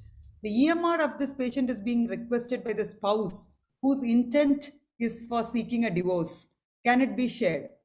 You need not, unless and until there is a court order. She can request the court where she wants to get the divorce or whatever proceedings. Let her get a court order and you can share it. Not that you should not, but if you share it otherwise, the other person might have some lucid intervals wherein he'll say that you should not have done that. Perfect. There's a question from Dr. Saji Thomas John. Shouldn't we get a written consent from the patient that the details may be divulged for the betterment of society before, basically he's asking for a written consent from the patient before the treatment starts, that the patient information could be divulged for the betterment of society. I would say that I fully agree with Dr. Shaji in the sense like that is the best option. But is it possible always? If it's possible, it's always, I mean, your consent, you got a couple of consent. When the patient walks in, you got a general consent. Yes. If there is a procedure, you got a procedure specific consent. So if you can have the consent wherein you can tell the patient that you are going to be just like saying that you got the good news and the bad news. The good news is that I don't know, but the bad news or the good news is that you're going to have a disease named after you. That's a good way of answering. So there's a very interesting question from Vaidya. My question is slightly different. Indeed, it is. Certain healthcare apps allow patients to rate the services and skills of Dr. X. Is this a violation of rights of the doctor, as patients in most cases will or probably will not have enough skills to judge Dr. X? I'm sorry, I didn't get that first question. Can you just repeat that? Yeah, so he's asking, there are certain apps that allow patients to rate the services and skills of Dr. X. Is this a violation of the rights of the doctor, as patients in most cases will not have the skills to judge Dr. X? Unless and until you have a statutory mandate preventing that, how can I say? Because there is nothing, that is all privately done. There is no statutory mandate. Maybe I look in the internet and say, okay, I like to go to Dr. Alexander. He has got 5 stars. Okay, fine. Who has given the 5 star? He deserves it. That's another story. But end of the day, there is no way I would know. So that is not in the realm of statutorily controlled things as of now. Absolutely. The patients who go by these sort of things might end up somewhere else also. Because now we have, I don't know, you would have read it in the last couple of days. Like, I mean, you can manipulate this, YouTube or, social media things like, you can even hire persons to bring up your rating. Boost up the rating. Yes. Let them use the discretion. Let them go to the best doctors available, best hospitals available. But just because of this, you cannot have a justiciable right to approach a court. That's my take as of now. I may be wrong, but I'll stand corrected if somebody says something else. Perfect. I think a wonderful session, sir. Sham, really just enjoyed. Lalu, I just want to ask Dr. one question. Alexander, go ahead. Yeah. Sham, you propose to have a health law. I mean, what do you propose? How to have a national health law? And any other country is having such a listen. Now that Dr. Alexander has given me the freedom to take 1 minute more, I would just say that we require a dedicated health law because you are a category in entire. You have laws for X, Y, and things, but why not for health sector? Yeah, can't be applied here in health sector. That's true. Instead of borrowing from other law, this law, you take any instance. You have a rash and negligent act. You go to that provision. Instead, if you can have a health law wherein these parameters, you can, all the stakeholders, the Medical Council of India, the Dental Council of India, I don't know, everybody can come in and they should know the practical realities. You cannot be rated along with a driver who has got a rash and negligent act of having an accident. You are saved because of Jacob Matthew case and other cases wherein you have been, elevated to a plane wherein it should be gross negligence. Yeah. You should not rely on these sort of bounties or blessings given by the judiciary. You require a legislation. You deserve that. That's my. Any country is having such a national health law? Almost every country has, except for us. Yeah, maybe Thank you. Dr. Alexander, you may have to initiate that. I think many people will join hands and probably Heal 9 will have the inaugural of that. Let's hope there's something that will come out of this. Certainly, it's the need of the hour. We'll have to catch all the parliamentarians. Which Even Dr. Kaho can Alexander help. can do. Kaho can help. Certainly. And if for anything good for the stakeholders and the industry, I think we'll certainly be there. Yes. Thank you very much for that wonderful session, sir. Really appreciate your time and efforts to give your thoughts to the audience. And I'm very sure the participants would have enjoyed the session. Thank you for I that. hope so. Thank you. So with that, let us move on to the third speaker. We have Colonel Satyendra Verma. Yes, that's Colonel Satyendra Verma for you. He is an army veteran with extensive exposure to communication and information security during 23 years of service with the Indian Army. Post-retirement, he has held important initiatives in mobile app technologies with startups as well as with the leading industry body. Since 2017, through extensive interaction, he has gained unique insights on information security in the healthcare sector and designed high-quality, affordable cyber cover for hospitals. He's a data privacy expert and certified lead auditor for information systems security. He's a national awardee by President of India in 2015 for excellence in aerospace and an active athlete participating in world championships representing India. So what a mix we have. Over to you, Colonel Satyendra Verma, for your talk on cyber security, threats and attacks on health systems. So we may have your session for about 17-18 minutes, sir, and then take on the questions. Is that okay? That's fine with me. Thank you. Thank you. Over to you. Good evening, everyone. Thank you very much to the organizers to have invited me for this excellent session. It's even better that my talk is towards the middle of it. I had a chance to listen to the greats, Dr. Alexander and Dr. Vijay and everyone else, and Advocate Shyamji, for excellent views on the other parts of what I am going to cover. It is always a pleasure for me. Actually, 3 years back ago, my personal confession. 3 years ago, I thought that healthcare cybersecurity is going to be the absolute hot thing in next few months, and I am still yet to see my moment in glory where I can say I told you that. However, I have not lost hope at all. I am using this time to interact with all you professional and the experienced people in this field. But I am 100% sure that the time will come when this topic will be on everybody's tips.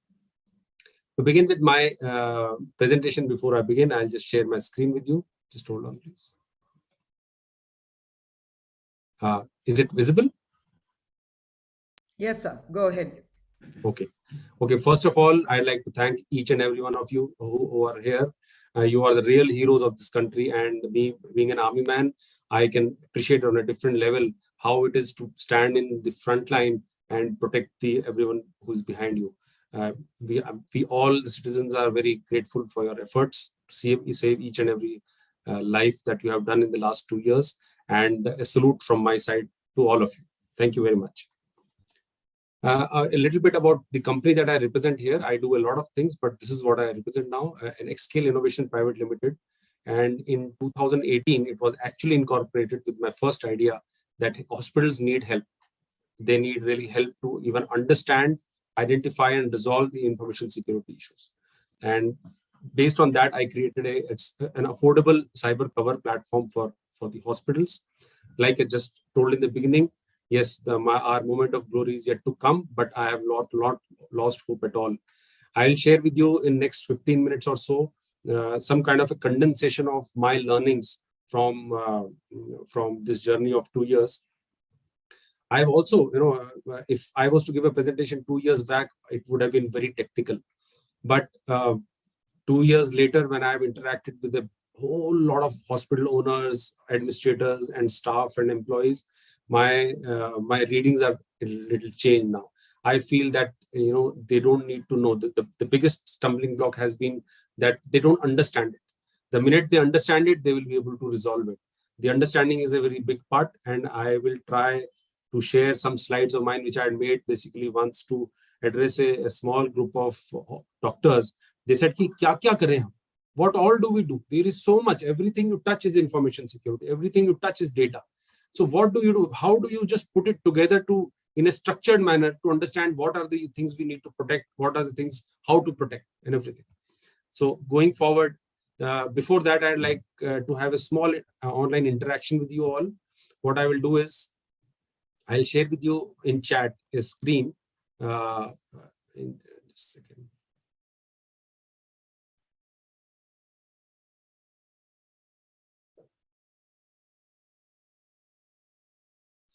I'll share with you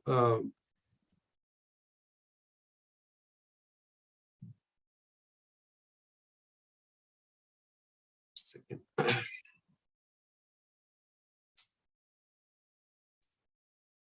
Yeah.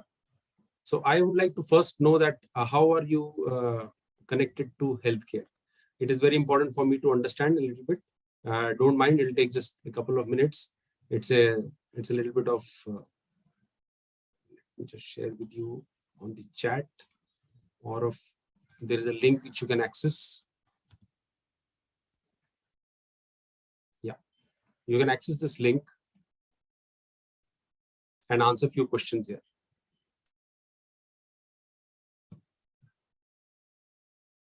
Are you? Yes.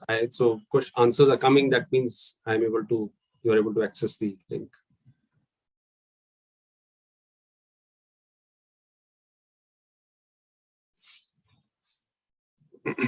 We are 154 of us, so I will expect at least 100 responses. This also gives me an indication that how many of you are actually listening. So I will be able to change my talk accordingly.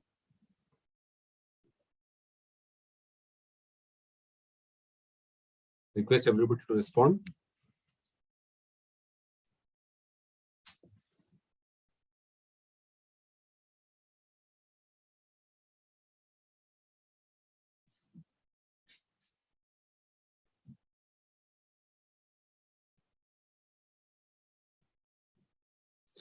While everybody is doing so, I will share with you my brief experience with Dr. Vijay Agarwal and Dr. Alexander. I have interacted with their organizations, and I was trying to understand that how the hospitals would need help. My feedback has been that the hospitals are always struggling. They, everybody may say that it is COVID has brought the focus on healthcare, but hospitals are always struggling for business. The systems and the regulations are such that from the government side that they are always struggling with those parameters. The first part would be that if proper laws are there in place, like the speaker before me has mentioned, if proper laws are in place, the focus comes into place. And once focus comes into place, the resources come into place. So earlier, I used to think that, in India, nobody cares about privacy, nobody cares about security. But 2 years down the line, I feel that it is a responsibility of the government to bring the law and then hence bring the focus, and hence the resources will follow. Everybody will listen. So this is also has been one of my learnings. Anyway, so going forward, as we see, I am very happy to note that there are so many hospital senior management and a couple of owners also, and some healthcare IT data professionals also. Great. So moving forward.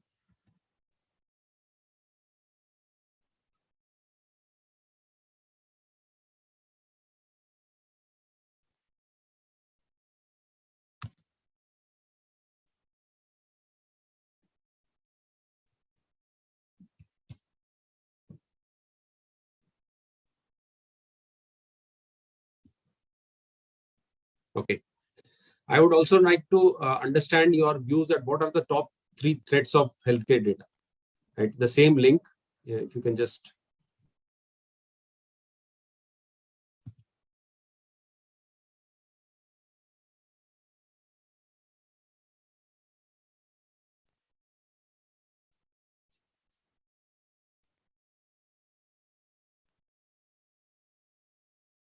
If you can please respond on the same link.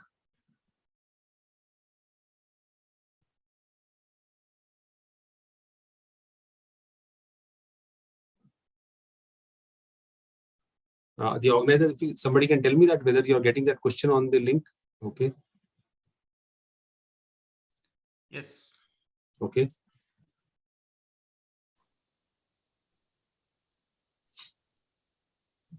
Just please feel free. I am not, the system does not recognize who is answering what.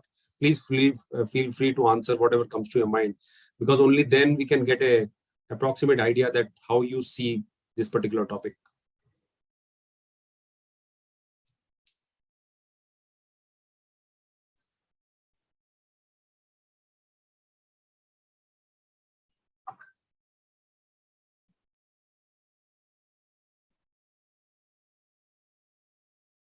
Okay.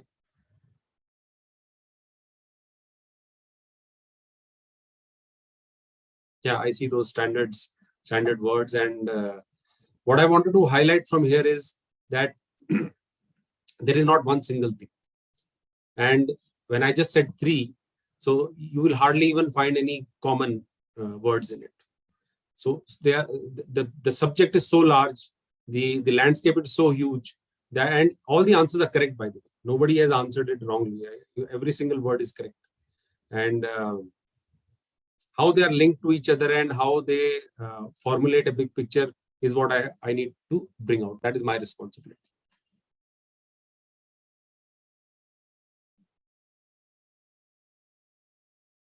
Okay, so I'll move to the next question.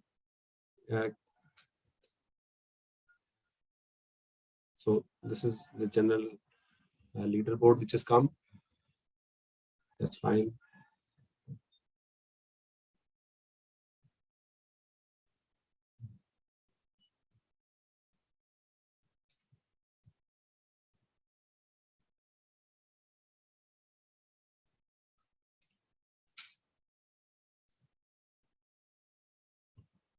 Okay, fine. So I'll leave the questions here. So I'll start with a small presentation. The first point which I want to bring about is the perception. The perception about how healthcare professionals or healthcare people look at cybersecurity, information security. This is also a revelation. So here I've shared with you a screenshot of Google search analysis. So here, if you see, there are 3 terms which are searched on Google Earth: cybersecurity, information security, and IT security. So here you see all the categories in last 5 years. They have searched for it separately, right? And if you see the healthcare sector people, it's all mixed up. So it's an indication that they do not see much of a difference between cybersecurity, information, and IT security, whereas there is a clear demarcated difference. That is where the problem starts. So when I say that when I meet with professionals in the healthcare, they say, what is it? Like, are you talking about cybersecurity or are you talking about information security? For them, it is just the same. Next is a core topic of mine, that is the threats and attacks on healthcare data. So any security discussions, whenever it starts, it has to start with one thing: what do we want to protect? That the confusion, big confusion, which I said. So if you try to imagine this in the healthcare context, we see a whole lot of things. We see remote care system, identification system, network equipment, interconnected information data, buildings, mobile client devices, network medical devices, and host of other new technologies which Dr. Vijay had brought out. So there is so many things which you want to protect, right? But ultimately, if you're not able to identify them, if you're not able to club them together, that confusion will always remain. So what I've done is I have to break down in those things which you want to protect as core assets. So what is core asset is that patient health is the first thing you want to protect, right? The second is your brand. After your patient is secure, this is a 100% a well thought of answer, that the brand comes next, that you are worried about business. Then of course your business is there. After your brand is protected, you want the business to continue or you want to thrive. Then your license. So these are your core assets which the hospitals always want to protect. Okay. Then there's a second bucket of assets which you are saying, I have called them connected assets. These are my terms. You are free to use them later on. For the connected assets with the devices. So medical devices, the building automation system, these are the ones which you want to protect, because these assets are connected to your core assets. So if you don't protect them, you will not be able to protect your core asset. Then data. So when you say data, means the personal health information of client, and even hospital IP, the research and knowledge that you have gathered over a period of time, that you want to protect. And you want to protect the hospital working data, how the hospital works and everything. So if you see, and the security and system data is also very critical, because if that is leaked, then a whole lot of new problems come to it. So if you want to, then the HR data of the hospital. So if the core data is there, how it is connected to your connected assets. So your core assets and connected assets in two parts. The connected assets in two parts is devices and data. So if you understand this slide, you know what you want to protect. Once we know what we want to protect, we can move ahead and try to see how they are spread out in your hospital system. So your standard IT layouts, they are unable to, if you try to see them from the security point, cyber security point of view, it does not help at all, because they are essentially meant to indicate your technical parts, components, and planning and networking and all that. They don't help at all. So I have created a new layout, which is only to explain cybersecurity in hospitals. And let me share with you before that, in my small research which I did with all the hospitals, I asked them, what are your issues, assets and attacks in hospitals? So these are multiple feedbacks that they gave. I've just put them down in one slide and try to take out the key words from it before going ahead. So there's a universe of technology in the hospital. How do we decode it? Like I said, the confusion which is there in all the hospital administrators and owners' mindset. So this is the layout which I have created. If you see, they are these access points. If you see on the right hand, let me just give a highlighter here. Yeah. So this access point which is there, if you see, then access point is the internet gateway, the Wi-Fi access, the Wi-Fi access points, the ISP connection which is there. All of these are your access points through which the internet enters. Then it is connected to your network. So all your LAN, routers, switches, you put them in one bucket. Your endpoints means the laptops, mobiles, tablets, PCs, you put them in the endpoint bucket. Then your apps you have on these endpoints, these HMS client apps, the third-party apps, the chat apps, video calling, they all are into one bucket. Then every hospital has a software platform, which is like HIS, LMS, telemedicine, web portal, they all come into a platform bucket. Then on cloud, you have some data assets, like they are these third-party software which store your the third party which you have hired to do some outsource to do some of your IT management stuff. Then they store your data on cloud. Then you also have your online backup on the cloud. So you have data assets. Then you also have the local data. So your data assets in two parts. One is on cloud and one is local. Your database, your data server, storage, local backups, all of these things. Coming down here, if you see, the building automation system is also a very important bucket of some part, let's say physical security, fire alarm, HVAC, lighting, electric, plumbing, elevator, CCTV. By the way, all of it, since it is all connected, all of it comes into this hospital information security system. It has to be seen, it has to be understood, because only once you understand what is protected, only then you can see. Then I have shown you that the internet is connected to all of these. The internet is connected to access points, to network. It is a virtual connection, which I have showed you. That internet is directly connected to your apps. Of course, it comes through access point, but it is, you can see it is connected to internet. Then your software platform, all of this is connected. Then the medical devices that are there next to your patient, right? And medical devices means your telemedicine setup, your robots, your monitoring system, and there are a whole lot of like operational device, connected surgical systems, everything are medical devices. And then you see you have your patient, which is behind all of this. So going by this, if you have somebody has to say that what is it that I have identified. So you have identified these. You have identified the galaxies in this universe as such, you can say. There are 10, okay? The access points, the network, the endpoints, the software platforms, the apps, the data, the medical devices, the building automation system, the people and processes. So people and processes is the something which are present in all these 8 points which I have mentioned, and they too have to be protected. If you cannot protect your people, like your employees, then none of it happens. They are sitting there, your person is sitting at the server. If you don't protect him, if you don't guard him, if you don't teach him how to protect himself, it is as good as not protecting the server. And same is with the processes. If your processes are not correct, you will not be able to manage your ultimate aim of protecting your data. So with this in mind, you see finally what I want to protect. I actually don't want to protect the access point. Actually, I want to protect my data. But since the access point is coming into way for a hacker to reach, hence these are my assets. This is the key thing I want to say, is that you want to protect your patient and you want to protect your data. And what do you encounter on your way to thinking like a attacker?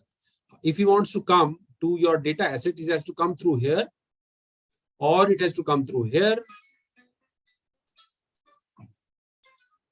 or it has to come through here, whatever. But ultimately, these are the two assets, and he has to come through them.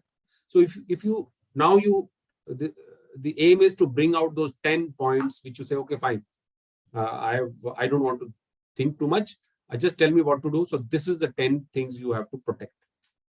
Okay, and these are the ones anybody would like to access if they want to go to your core assets, that is your patient and your data.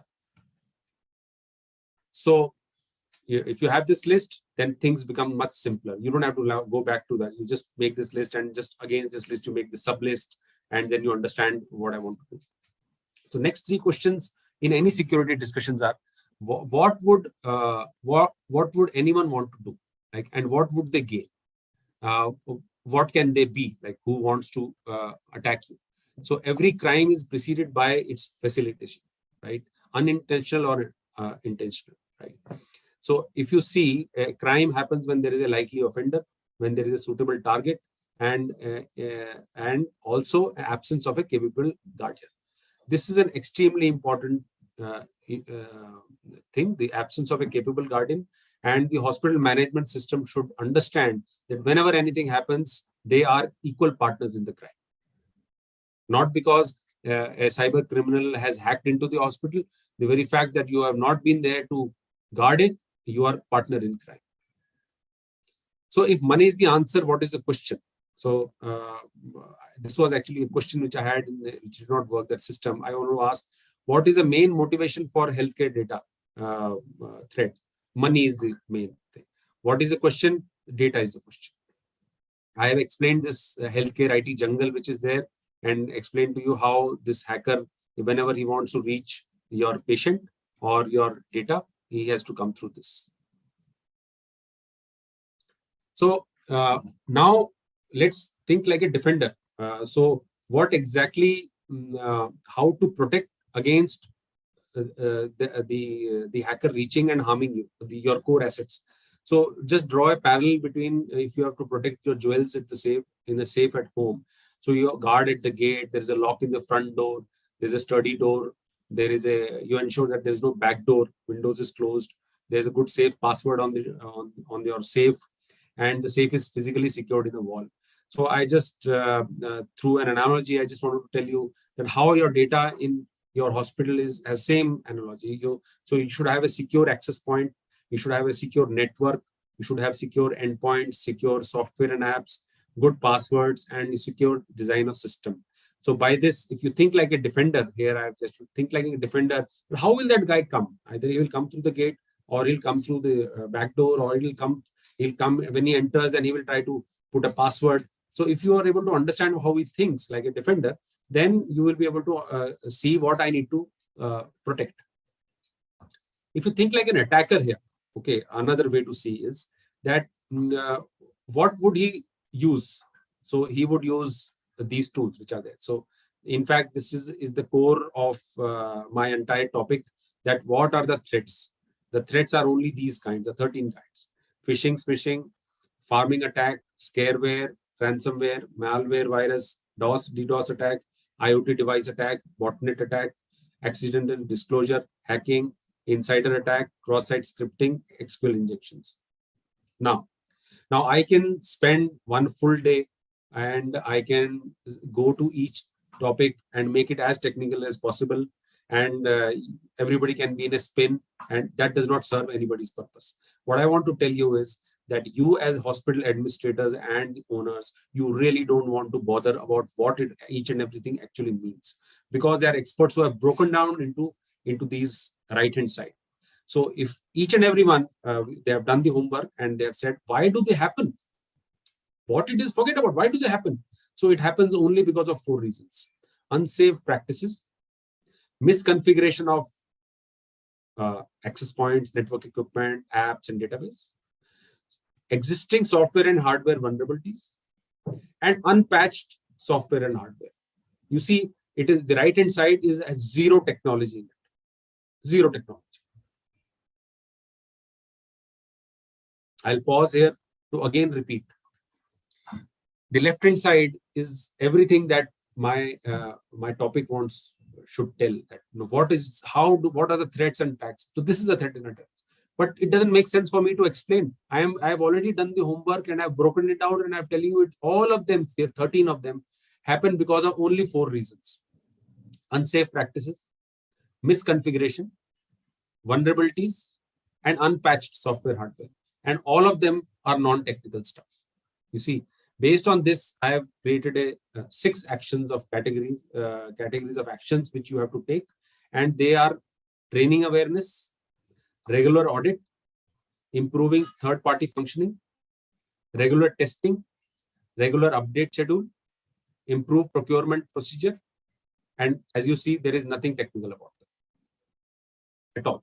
This is a takeaway slide. In case I had just 1 minute, I would just show you this slide. And trust me that you can become a security leader in healthcare without really becoming a security expert. Frankly speaking, this is everything. Very quickly, I want to just bring out one more point, is that in 2 years of my experience of interacting with hospitals, everybody said, but we don't hear about such news. It is all in Western. Even Dr. Alexander, when he gave us data, he gave us data of the Western world. But why don't we hear about this big news about health data breaches in India? I want to point this out, very important.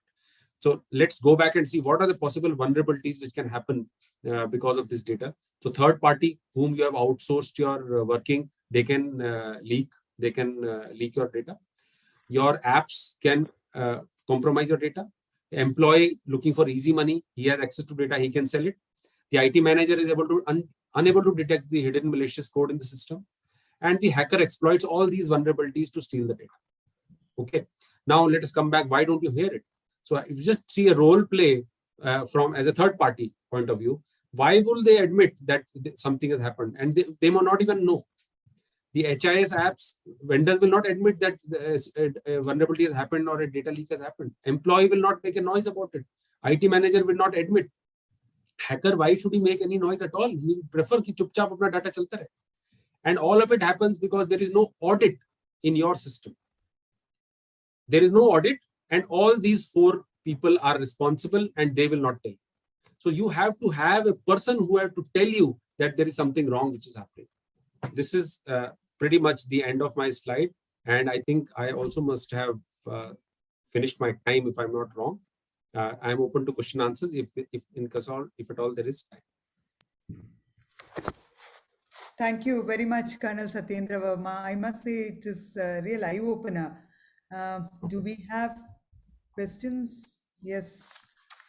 Yeah, I think I have a couple of questions. You mentioned about the 13 ways. Yeah. Yeah. So in your opinion, when it comes to healthcare data, which are the common ones that you notice? No. So they are all, when I say 13 ways, again, we don't have to go into these specific ways. I'm saying all of them happen because of these. So the phishing, smishing, you will find it either it is misconfiguration or it is, just a second, let me share the screen again. Yeah. So what I'm saying is that, let's say one of these 13 ransomware, okay? Why does ransomware happen? It will happen either misconfiguration or Okay. unpatched, Got it. Yeah. unpatched software or unsafe practices, right? A botnet attack will happen because of software hardware vulnerabilities. Okay, an insider attack will happen because of unsafe practices, right? Cross-site scripting will happen because of unpatched software and misconfiguration. So what I mean to say is, again, I just don't want to go into technology. It has already been broken apart. Yeah. Right now, what I hear from everybody approaching me for help is ransomware. Everyone. Ransomware. Yeah. But let me tell you that ransomware is almost the last resort, like something which is absolutely open. That is what it means. If you have a ransomware attack, that means there are so much things which have gone wrong in the line. Only then you have had a ransomware attack. Yeah. Yeah. Thank you. Thank you so much, Colonel. I think we have Advocate Shyam's hands are raised. I don't know if if he has some questions. Just one question. Sure, sure. Colonel sir, we've Yes. been talking about EMR or digital document keeping. Yes. What is there which can sanctify? I mean, all said and done, you can keep it in any manner. But end of the day, when you go to a court of law, they'll ask you whether it has been manipulated, whether it has been doctored, whether it has been compromised. How do we Yes. assure that? Is there a independent system? Is there a governmental system which sanctifies? Okay, my hospital has got an EMR or a digital thing that it's okay. How do I know that? So, just imagine we are in present situation. A data breach happens in, let's say, a hospital in Delhi, and a patient who's an aware patient, he goes to court saying that this data, which is available on dark web, has been leaked by hospital A, right? So we'll just correlate the data in what format the data is. Does the data also have some tags? Does it include some documents behind it? That is the way we'll do it today. I think. So my doubt is very specific. When I challenge a document, Yeah. had it been an ordinary document, I could have sent it to somebody like a signature expert or a handwriting expert or something like that.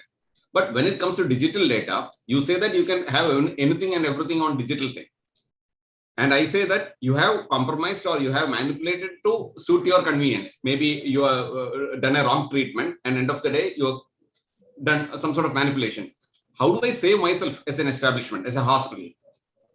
So when you say data, it is always stored in a file, and that file has a format. I'll break it down into a simple thing that file format can be a Word file, it can be an Excel file, or it can be a database format. So in case there are some ways you can, if you examine, do a forensic analysis of that file, it usually gives you a trail that how it has been done, when it has been created, who has touched it and all that. And this is all there, all depends on what system it is in. In case it is just stored in a normal server, you will find that it is difficult to track. Hence, all the initiative of the government right now is that data does not have to be stored in these typical file formats. It will be stored in a particular way, in a particular location, and its access will be monitored. So if Colonel sir, would you agree with me saying that let us have a standardized format for this, statutorily created? Otherwise, again, whenever I'm uncomfortable with any data, I will say that it's compromised. So right now, yes, there is no system, and it's I know a free that. for all. That's why I'm asking you. Yeah. Right now, it is total free for all. But looking at the developments at NHA and DHM, I think that we are on the right path. They are in a process of formulating this way how the data will be accessed. I will spend 30 seconds to explain how some of the countries do it. The data is in a central location. My data will also be there. However, whenever anybody accesses it, I will get a notification on my mobile phone that doctor is trying to access your data. Do you agree? If you say yes, then that doctor will be able to access it. He will put his own inputs in it and then close it and save it. You will get an input that doctor accessed it. He put these inputs and he has closed it now. So there is a trail now for everyone, whether it is the government, hospital, your friend, who anybody has accesses it, there will be a trail. I think that long term, that is the only way. Otherwise, this is all a it's a cat and mouse game that that data is mine, how you have breached it, doing forensic analysis on a hard disk to see what data. It's a no-go situation right now. Yeah. I think the Thank question you. is if the sorry, the question is if the data is manipulated. That's what Yes. Advocate Sham is asking. That can be, I think, traced by No, the so software. it all depends on the developer itself, format. no?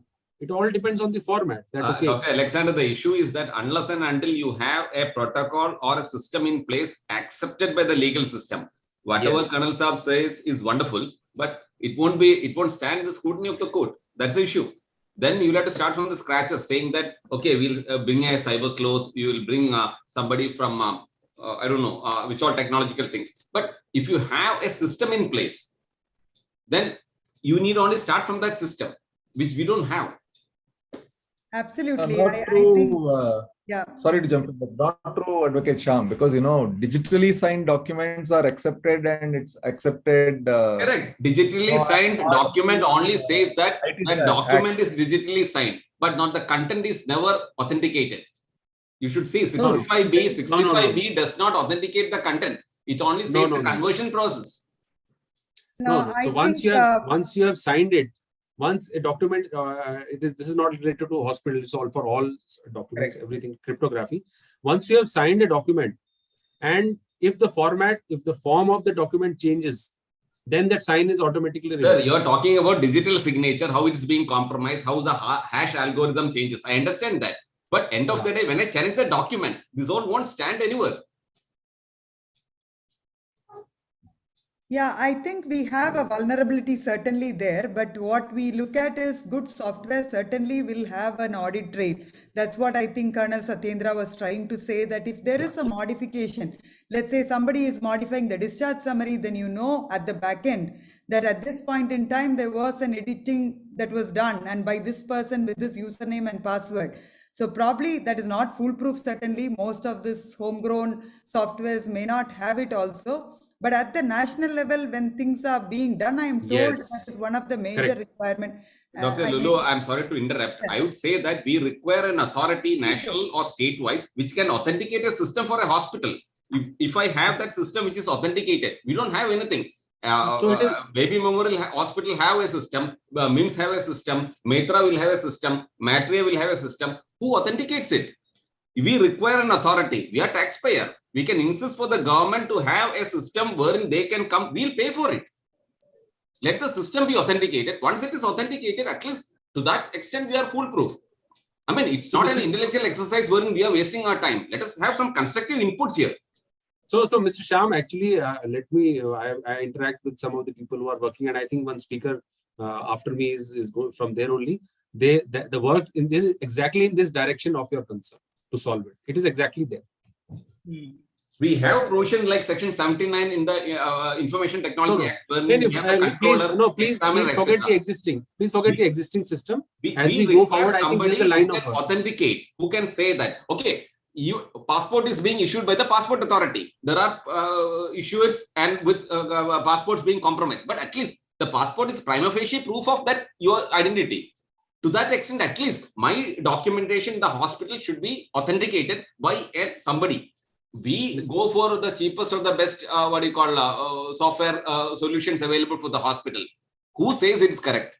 What is the timestamping available? What is the hash algorithm available? What is the Mr. Sham, actually, I will, actually save your breath. Mr. Kiran 100% will answer your question because he is exactly going to speak about 100% answer my question, sir, but I would love you to listen to my 20 minutes and then we can debate this again. Yeah, so exactly. That's exactly what I feel too. Thank you so much. And Advocate Sham, sir, that's a very brilliant question. I think the answer lies with Kiran now. Over to Mr. Thank you very much, Colonel Satyendra, for that. More than a brilliant question, was a practical issue I am facing every day. Thank you. Defending all the hospitals. Yeah, so My let's pleasure. listen to his answer now for us. Mr. Kiran Anandam Pillai, the advisor to technology at the National Health Authority. Who else can be a better expert than this? He's a telecom engineer by training and was a founding member of On Mobile, volunteer with UIDAI for the ADA program, and is currently a volunteer with the iSpirit Foundation where he works on the health stack. Founder and CEO of iDrishti, which delivers high quality eye care from the district capital to the village level. And he also supports NHA to create digital public goods under India's 2 large digital health initiatives, National Digital Health Mission NDHM, and Ayushman Bharat PMGAY. Over to you, Mr. Kiran. Yeah, thank you so much. And I'd like to thank Dr. KG Alexander, Gracie, and for inviting me to speak at this very interesting forum where I think you have gathered a large number of healthcare professionals. Much of the work that I have been doing is very, very relevant to many people in healthcare. And so what I'll do is I'll take about 15-20 minutes to quickly give, this is something new for the healthcare industry. The government has been talking a lot about it, but what really is it? What is this animal called the Ayushman Bharat Digital Mission? What does it mean for health data and for your hospitals? And that's what we'll try to kind of learn. So the National Digital Health Mission was recently renamed into the Ayushman Bharat Digital Mission. So started as a pilot actually back in August 15, 2020. The implementing authority is the National Health Authority. And the idea is to create what we call as digital building blocks that will enable healthcare. So, what are these building blocks? How do these building blocks actually make a difference is what we will know. It's now national. So which means that, Baby Memorial Hospital and almost any other health facility in the country can actually now start adopting this program. There are many guiding principles, but two of them are very, very important. And one of them is a bit, interesting because it says it's voluntary participation, which means it's voluntary not only for residents to participate, it's also voluntary for healthcare providers to participate. What that also implies for us is that unless there are very strong, useful use cases for all participants, it is unlikely that people will adopt. So, in the way the government is now thinking about it, it is to say, okay, what are these strong use cases that actually enable this to happen? The second thing is, of course, to make sure that health data being sensitive, and we heard Advocate Sham really talk about the health laws and what does it mean to have privacy and security from all of these other speakers. So what are these elements of privacy and security by design that so far we have put into place in the system? There are other things, which is inclusivity. For example, will it work for people without phones? Will it work for the illiterate? How does that work? How do we make sure it's portable across the country? And also, more importantly, can we actually use data to shift our overall healthcare system from a very curative focused system that it is today towards a much more wellness centric approach? Now, before I go there, and I think we heard quite a bit about where is India's laws, especially related to data privacy going. The PDP bill, as we all know, has been in Parliament for quite a bit, but there's also some hope. In the last couple of months, I've been seeing quite a few articles saying that most of the deliberations are done and it should be tabled soon. But what we will do is we will try to understand what does the bill actually say, so that we all kind of have the picture on how does it work. Now, health data is not, is very much part of the PDP. And what will happen is any patients whose health data you're holding will be called a data principal under the bill. And you will essentially, as a healthcare provider who's holding health data, you will end up being a data fiduciary. Now, the bill kind of steps away from the word of ownership. It doesn't say who owns the data. It simply says, if you're going to hold health data about some patients who are data principals, you need to offer certain rights to them. And these rights are all to do with, what's the purpose you can hold the data for, how are you holding it, if you want to share it, and so on. And all of this, anything you want to do with the data, the Act says that you can only do it with the patient's consent. And, consent is a very interesting, I think Sham also pointed out about how consent is an evolving topic right now in India. And the other interesting bit about this system is that it actually recognizes the construct of electronic consent manager. So India is quite unique in the sense that it has evolved two things. It has evolved a technological thing called a consent artifact. So a digital way by which we can actually represent a user's consent, in which we can capture the purpose of the consent, what information can be shared, who is it being shared with, how long can that person have access to that information. This is called an electronic consent artifact. And the PDP bill also recognizes this construct of electronic consent manager. So entities that can keep track of where have I provided consent, help you say revoke a consent, saying, okay, I gave access to this hospital for my health information. Now I want it back. Or I am allowing my health data to be given access for the purpose of certain research, but now I don't think I want to do that anymore, and so on. So consent managers will help you do that. And there's also going to be a data protection authority, and there is talk of having sector specific data protection authorities. So health is likely to have some kind of an entity that will be a data protection authority that will oversee this architecture. Now, given that this bill is coming, well, of course, this is not law yet, but we all know that this bill is the direction that India is moving to. So when the National Digital Health Mission and what's now called the Ayushman Bharat Digital Mission started, essentially the technical architecture that we adopted is completely aligned with this construct. So you will see a lot of my talk will talk about how we actually enable patients to get access to their own data and then exercise their rights and to be able to share it with other doctors and also be able to protect it or not ensure that it can't be used for any purpose that they do not wish to. And that's really the construct of ABDM. But before we go there, we'll also understand a bit about health data and what's really happening, right? I think we know that healthcare is already going digital. It's, if anybody got a COVID test in the last year, you probably got an SMS. You probably took that SMS, went to some website, or on your phone, you went to a page, and then you put that code in there and you actually were able to see your COVID test report as a digital PDF document, right? And so you could view it. So we know that healthcare providers are already sharing health information with their patients digitally. Now, my problem with this approach is that two things. One, we are not using this opportunity to create what is called as a longitudinal health record. So, it doesn't really get added to your history. You get a one-time instance. If I were to ask you for that COVID report now, it's probably that you don't know how to access it again. You have lost it or whatever, unless you're really a highly organized individual. Second, that PDF is not a standardized format. And it means that it's not machine readable. Each of us create our own test reports in a variety of formats. And so essentially in healthcare, especially in things like, say, chronic diseases or many other conditions where it is important to look at trends.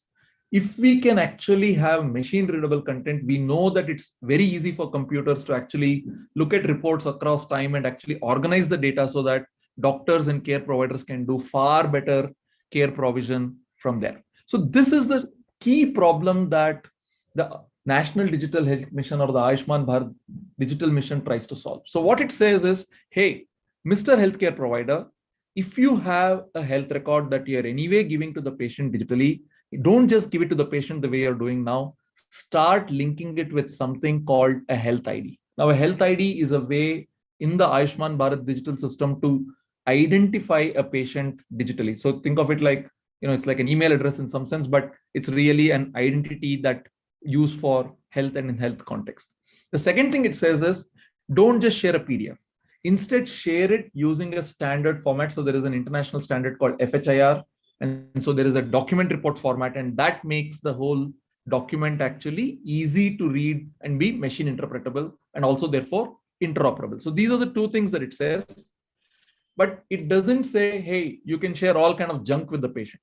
There are only right now 6 types of reports that we have identified that ideally should be started to be shared. And also we are, many hospitals and most healthcare providers in India typically don't share what they call as indoor patient files with the patient. So usually they'll share almost all diagnostic reports, whether it's imaging reports, pathology or lab reports. So with the digital mission, you're likely to see in the future actually the ability for you to get a copy of your full MRI, full CT scan or X-ray in a digital format and in a way in which you can share it with other doctors, and so they can actually offer second opinions. So all of this is going to happen as part of it. In fact, many pilots already happening in the space.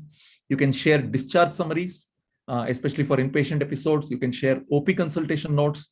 You can share prescriptions, and of course, you can share immunization records. So only these type of records can right now be shared with the patient in this ecosystem. For all of these types of records, the actual formats have been standardized and published by the National Digital Health Mission. So what it means is that your software or your software vendors will need to make sure that the format of the report that they produce moves towards these standards that we have done. Now, I told you that there is something that you can create called a health ID if you want to get access to your health records. So the idea here is that health ID, remember we said it's voluntary, so which means we will ask you to go get your health ID if you wish to get your health records digitally. So the only reason you must get your health ID is if you want to start collecting health records digitally from various healthcare providers that you go to, and you can create it. It's very simple. All you need is just a name, date of birth, gender, or a mobile number. And for people who don't have a phone, they can actually create it with their Aadhaar number also. It looks like a 14-digit number, but there's also something called a PHR address that we are created, which is an easy thing to remember. For example, my PHR address is kiranma@ndhm. So you can come up with something very simple like an email ID that's easy for you to remember.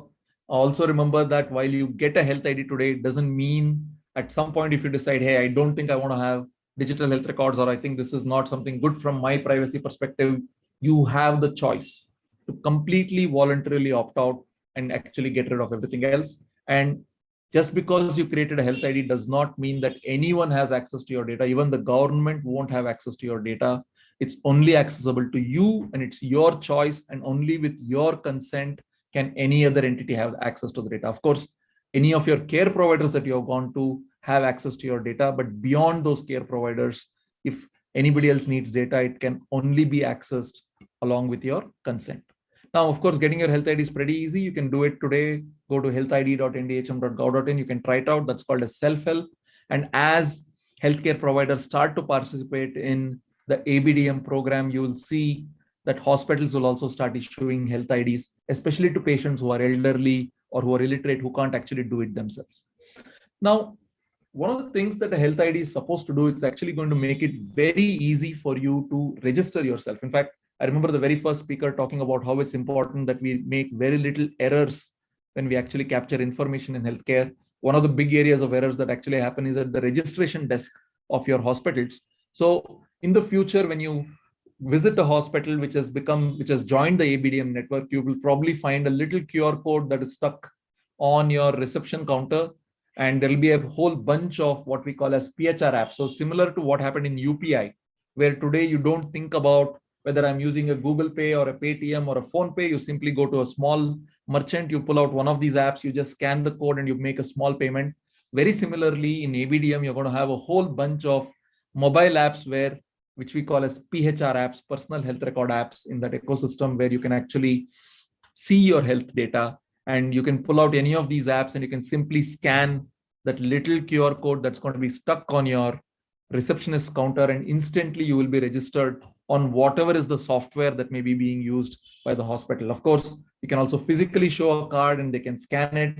You can even share it verbally. So like I can share saying that my PHR address is kiranma@ndhm, and all of these are possible. And so we hope this will actually reduce queues, make it far faster and easier to capture the patient. But most importantly, because they have shared your health ID, now there is also a way by which you can do two things. You can access their health history, and B, you can share any health records you generate back with the user in a digital fashion. So that's the primary advantage of the health ID and the PHR address.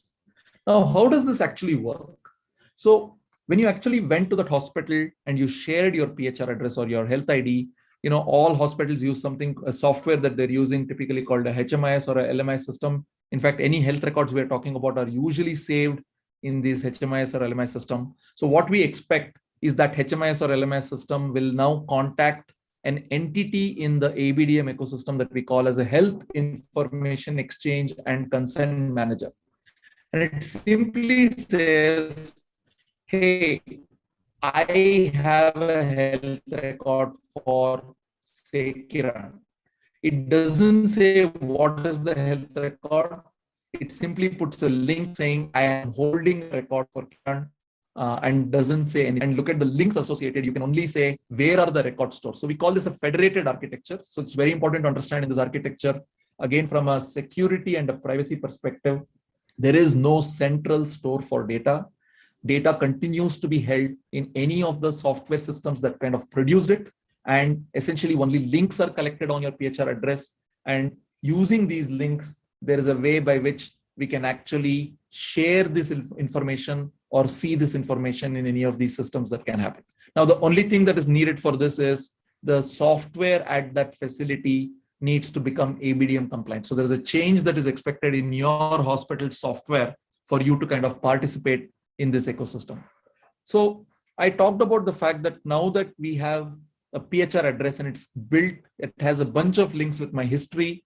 Anybody can actually request saying, hey, I would like to have access to Kiran's data. And so as long as I provide my consent, it can be given. So you can imagine that the hospital will basically, where I did the registration, will basically say, hey, can I get access to your history? So I'll get a little pop-up on my phone which says BMH Hospital wants to access my medical history. I can control and say, okay, what records I want to share. So I could actually say, hey, maybe I don't want to, maybe I'm going for just an ophthalmology opinion, and I might say, okay, I don't think I want to share my sexual health info or my mental health info.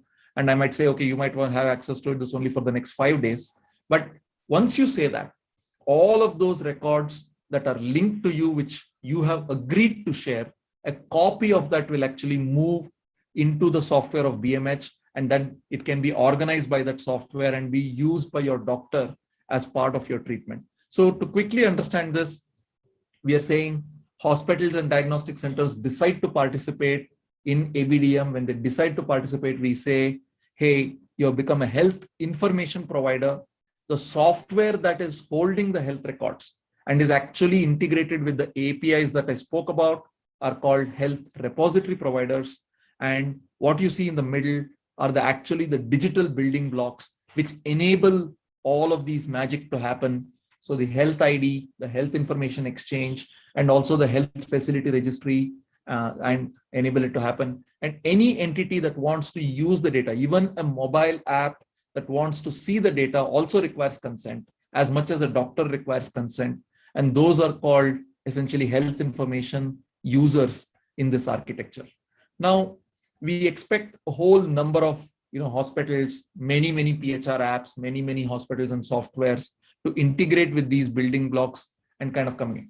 Now, since today's talk is primarily about security and privacy considerations, I thought I'll essentially talk a little bit more about how security and privacy happens. But before we do that, let's re-understand this architecture. On the right side, we have that entity that we call as a HIU, or a health information user. So let's say that could also be your own hospital software. And let us say you are trying to get access to a medical history of a patient. What you would do is you would start by sending something called a consent request. So you collect the health ID. So Kiran has come to your hospital, you collect Kiran's health ID or PHR address, and then you make a request to the HIECM, the consent manager, saying, can you ask Kiran to share his health records with me? So the HIECM contacts Kiran. Usually that is notified to me on something that I am using called a PHR app. I look at it and say, okay, I'm granting consent. So you as a HIU get hold of a signed consent artifact saying Kiran has agreed to share this information with you. Now you again give that consent back to the HIECM and say, get me all the data that's associated with it. The HIECM goes out into the network by looking at what are all the different entities that are holding some portion of your health record and instructs them to share that with the HIU. Now, the way the data is shared, it does not go through the HIECM. It directly goes from the HIP to the HIU in an encrypted format, and then the HIU is able to kind of access the data. So let's ask some questions, right? So one question is, who can actually link health records against my health ID or PHR address?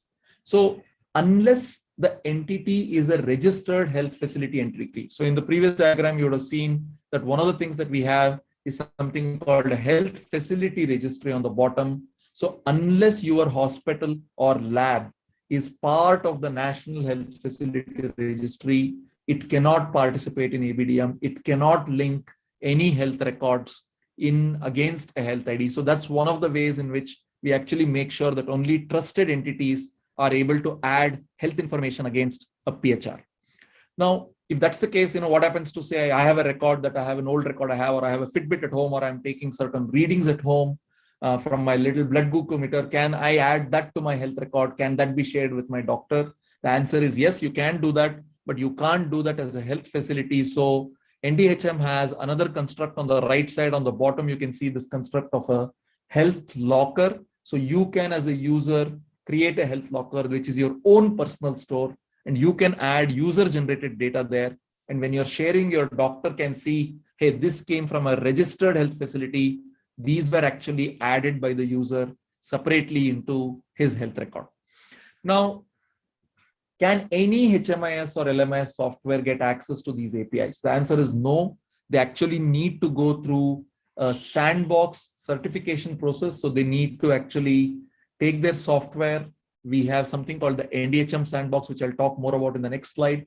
And they have to actually test and not only functionally integrate their APIs, they also need to make sure that they pass the security compliance. The reason is the exact reason why we heard the Colonel speak about that since health records are now being held by various health facilities, there's a chance that it could be hacked. So the National Digital Health Mission expects you to meet with certain security compliance. So there are tests called VASA tests. There are over 100 agencies who do what we call as OWASP security testing. So it is very important that before you get access to any of these APIs, ABDM is going to not only say that have you functionally integrated this correctly, but have you made sure that your software is secure so that you can hold on to these health records.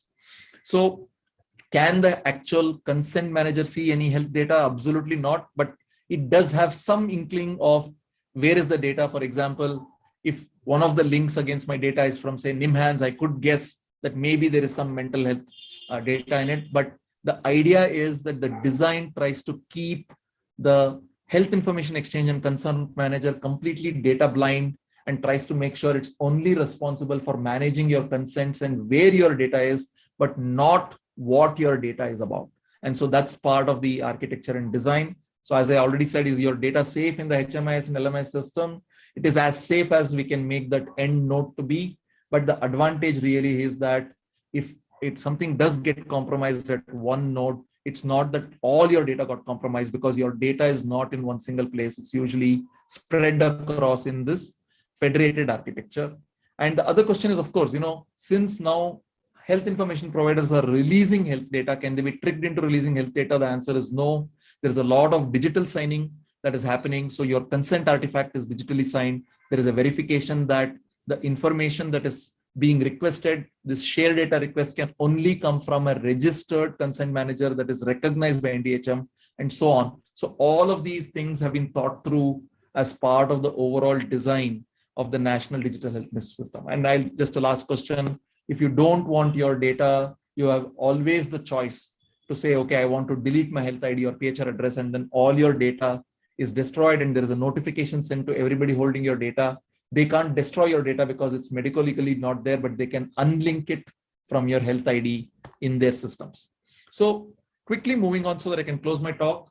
I talked a lot about enabling what's called as personal health data flows, but the same architecture also will enable two other kinds of data flows, one called aggregated data sets, which will enable many of the things that we saw, especially for things like notified diseases, as well as for epidemic tracking, to know how many dengue cases are happening in a certain area, but without revealing any privacy information. Specifically, we are saying that there has to be privacy preserving, not just for the patient, but also for the provider, which means when you look at an aggregated data set, you might be able to say how many stents happened in the city of Kochi in the last month, but you will not know which institutions are doing that, putting those stents and so on. So that's what we mean by that in terms of enabling aggregated and anonymized data sets. Outside of health data flows, the National Digital Health Mission is also working on standardizing certain health data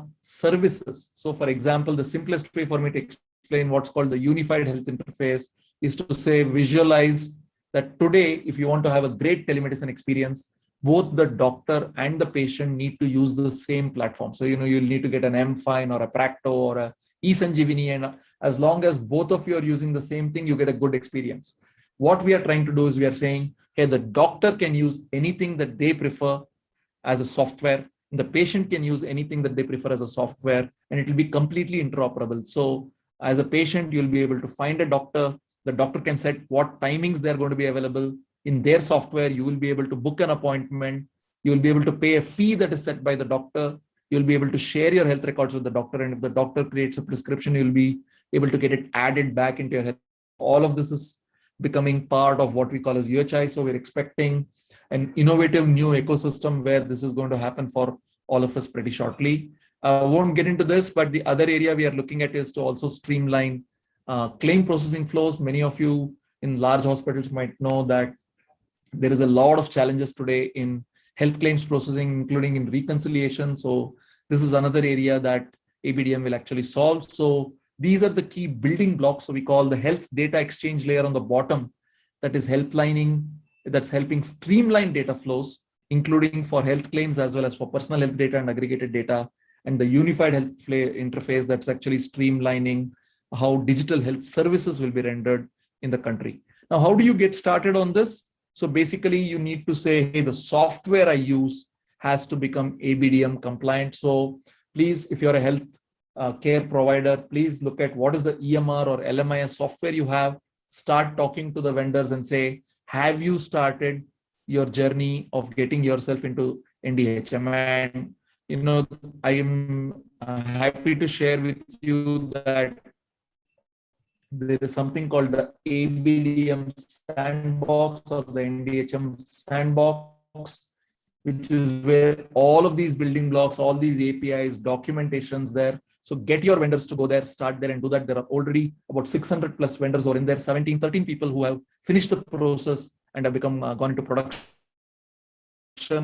And over time, over the next year, you will see pretty much any software that's being used in public health system, including actually in Kerala, there's a public health programs and public health systems become ABDM compliant. Many of the top corporate hospitals and chains are almost complete. SRL, for example, SRL Labs has finished their integration. Dr. Lal Path Labs and Apollo are in the final stages. And of course, many software vendors are also already becoming ABDM compliant. So many of these, as they go nationally, many of the ideas that I spoke to you about, you'll start seeing come to life as various institutions start to kind of go live. So I'll end my talk here. And if there are any queries or questions, happy to take that now. Brilliant. True eye-opener, I must say. I'm sure there'll be a lot of questions. We have Colonel Satyendra Verma. Yes, over to you, sir. Firstly, it's totally made my day. Of course, I keep visiting the website and interacting with some people, but coming to it from you in the format that you gave, it's absolutely fantastic. And this whole thing literally just changes the landscape on its head, right? And in coming days, I can just imagine a whole new industry, whole new startup. So everything will start afresh. And this is fantastic. I mean, I really hope that it goes in the direction that it has started with. And going by the fact that people involved and with this speed also, it's happened very fast. Hardly any government initiatives like start from concept to actually rolling out so fast. So congratulations to the entire team and really, really good. I have a few basic questions. I'm sure you must have thought about them. Firstly, security by obfuscation. You're putting all these data in different places at various hospitals. Fine, great. But what if they are not able to store the data properly, and when needed, I do all the consent and everything happens, but it is not able to get it from the location because uska server off hai, something like that, something as silly. So how do you ensure that? Is there a backup somewhere? Yeah. What do you do? No. So there are two very good question, Colonel. So number one is, if you decide to participate and part two, essentially adhere to what we call as the health data retention policy. So today, for example, if I go to a small lab, you get your blood test report, you got a copy now. There is no guarantee on how long that lab will keep that data of yours, because everybody has their own policies and there is no really overarching law. So one of the things that we are doing is, number one, we are introducing something called a health data retention policy, which says when you are holding data digitally, how long do you need to hold it for say outpatient records, inpatient records, certain medical legal cases which require even longer retention. But on average, you will find that it will be around 10 years is what likely to be the scenario that will come out. Number one. Number two, when you say I have become a HIP or a HRP in the diagram, you also agree to saying I provide a certain uptime. So if you actually look at the architecture, we measure the uptime. We actually say these are the people who are participating in the ABDM network, and we publish data on is the data actually available when people want it or not, right? So that is something. So there is going to be a pressure back onto you saying if you are having a lot of downtimes, we are actually going to come back to you, right? The third thing is, as a user or as a patient, we have created this concept of a locker. So the idea is the moment a health record is issued, you as a patient can get a personal copy and store it in your own little cloud called the locker. And when you share, you don't have to share from the network. You can share from the locker. So, Great. So between the two, we think, for a architecture of India, India, as you know, is many Indias.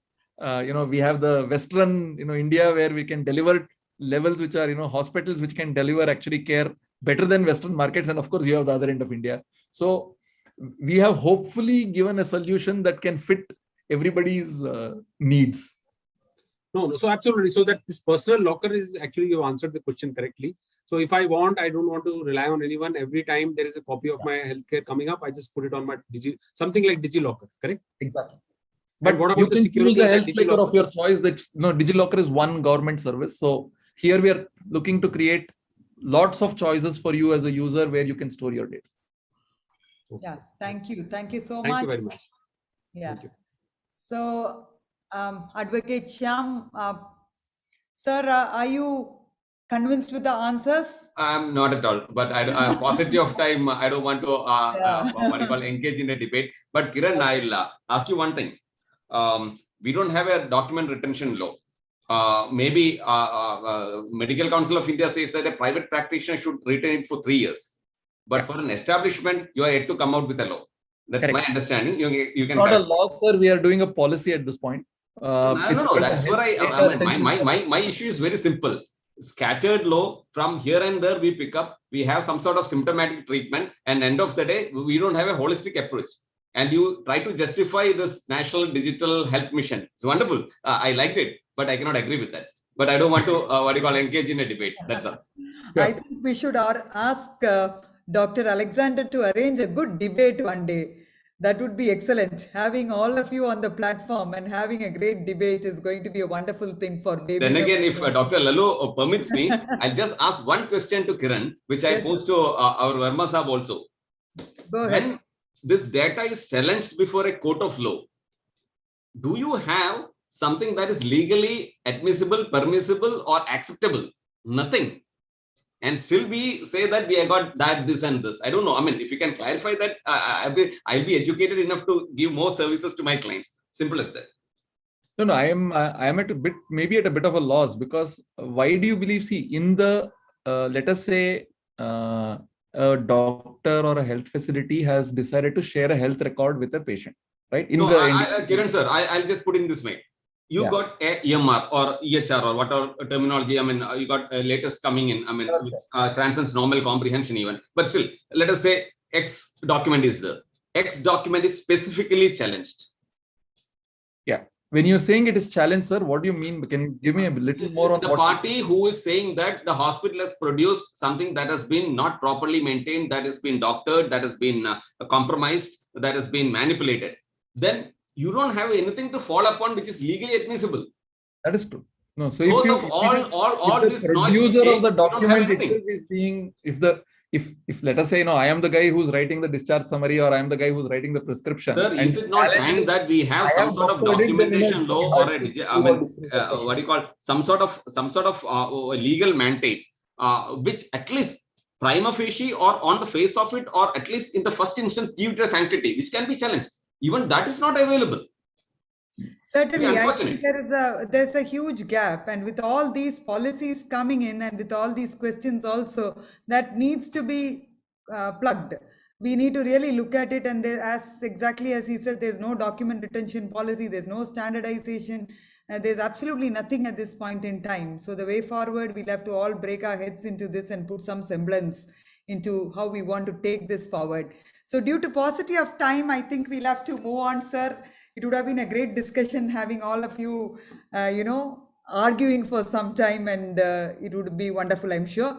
Kiran, there are a lot of questions for you. I don't think we have the time to take. I will answer them on the chat if you don't mind. Yes, please. If you could do that, it'll be brilliant. Thank you once again for that enlightening talk, I should say. Now over to Dr. Bijoy Johnson. Bijoy, you've been waiting for a long time, I'm sure. He's a consultant in healthcare data analytics and Baby Memorial Hospital, Kozhikode, Kerala. We had the opportunity to listen to Bijoy, his presentation at Kaho Tech recently. Brilliant, I must say. And we really look forward to listening from you about data security, privacy considerations in hospital IT system implementations. He's a doctor from Government Medical College, Kozhikode, MD from Kasturba Medical College, Manipal, and postgraduate diploma in machine learning and artificial intelligence, International Institute of Information Technology, Bangalore. Various achievements created the digital platform for the management of COVID-19, which was awarded the runner-up prize in the Hospital Innovation Showcase at Kaho Tech 2021. And this is what I mentioned, we had the opportunity to listen to him. And this platform was also recognized in the Digital Technology Senate Awards 2021. He's developed a lot of other things for the best practices in Baby Memorial, and designed a pharmacy workflow monitoring system. Again, that was a runner-up. Qualtech Prize 2020, along with Kimpro and Kaho. And over to you, Dr. Bijoy. I really look forward to listening to you. Thank you, ma'am.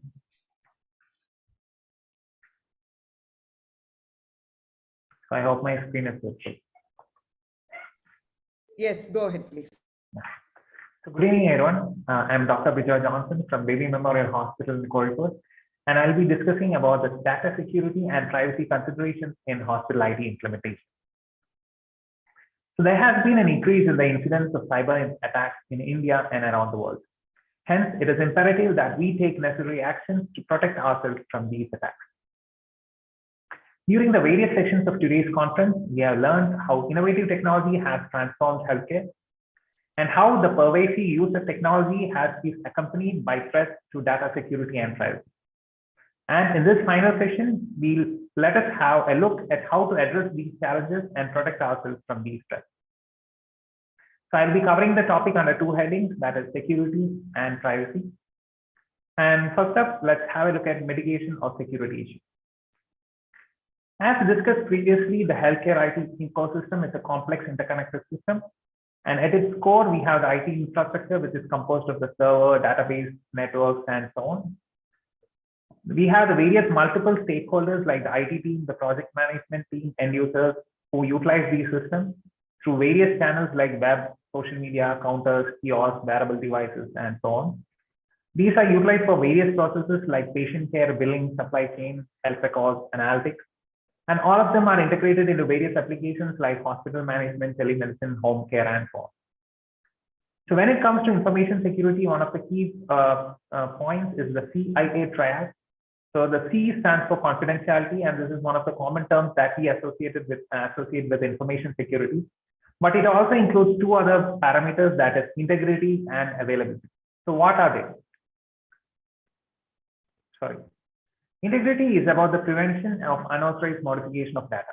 So for example, if someone modifies the medical records of a patient, it can have disastrous effects. And availability focuses on ensuring continuous access to data.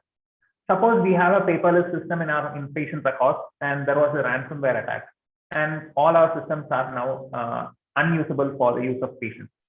And the entire hospital operations would come to a standstill. So these are the integrity and availability principles, and we should give priority to all these three principles when we design our information security policy. So now it's time for a quick poll. If we can launch the poll right now. So which of the following is the most common vulnerability that is exploited in cyber attacks against healthcare providers? So is it a hardware vulnerability, a software vulnerability, a network vulnerability, or a user vulnerability? So let's take a few moments and answer the poll and see what are the responses.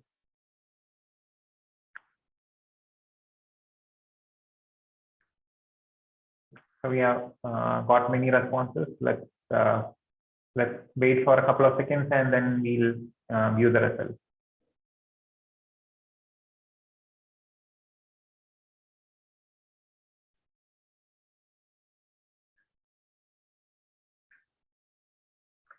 Okay, so now let's view the results of the poll.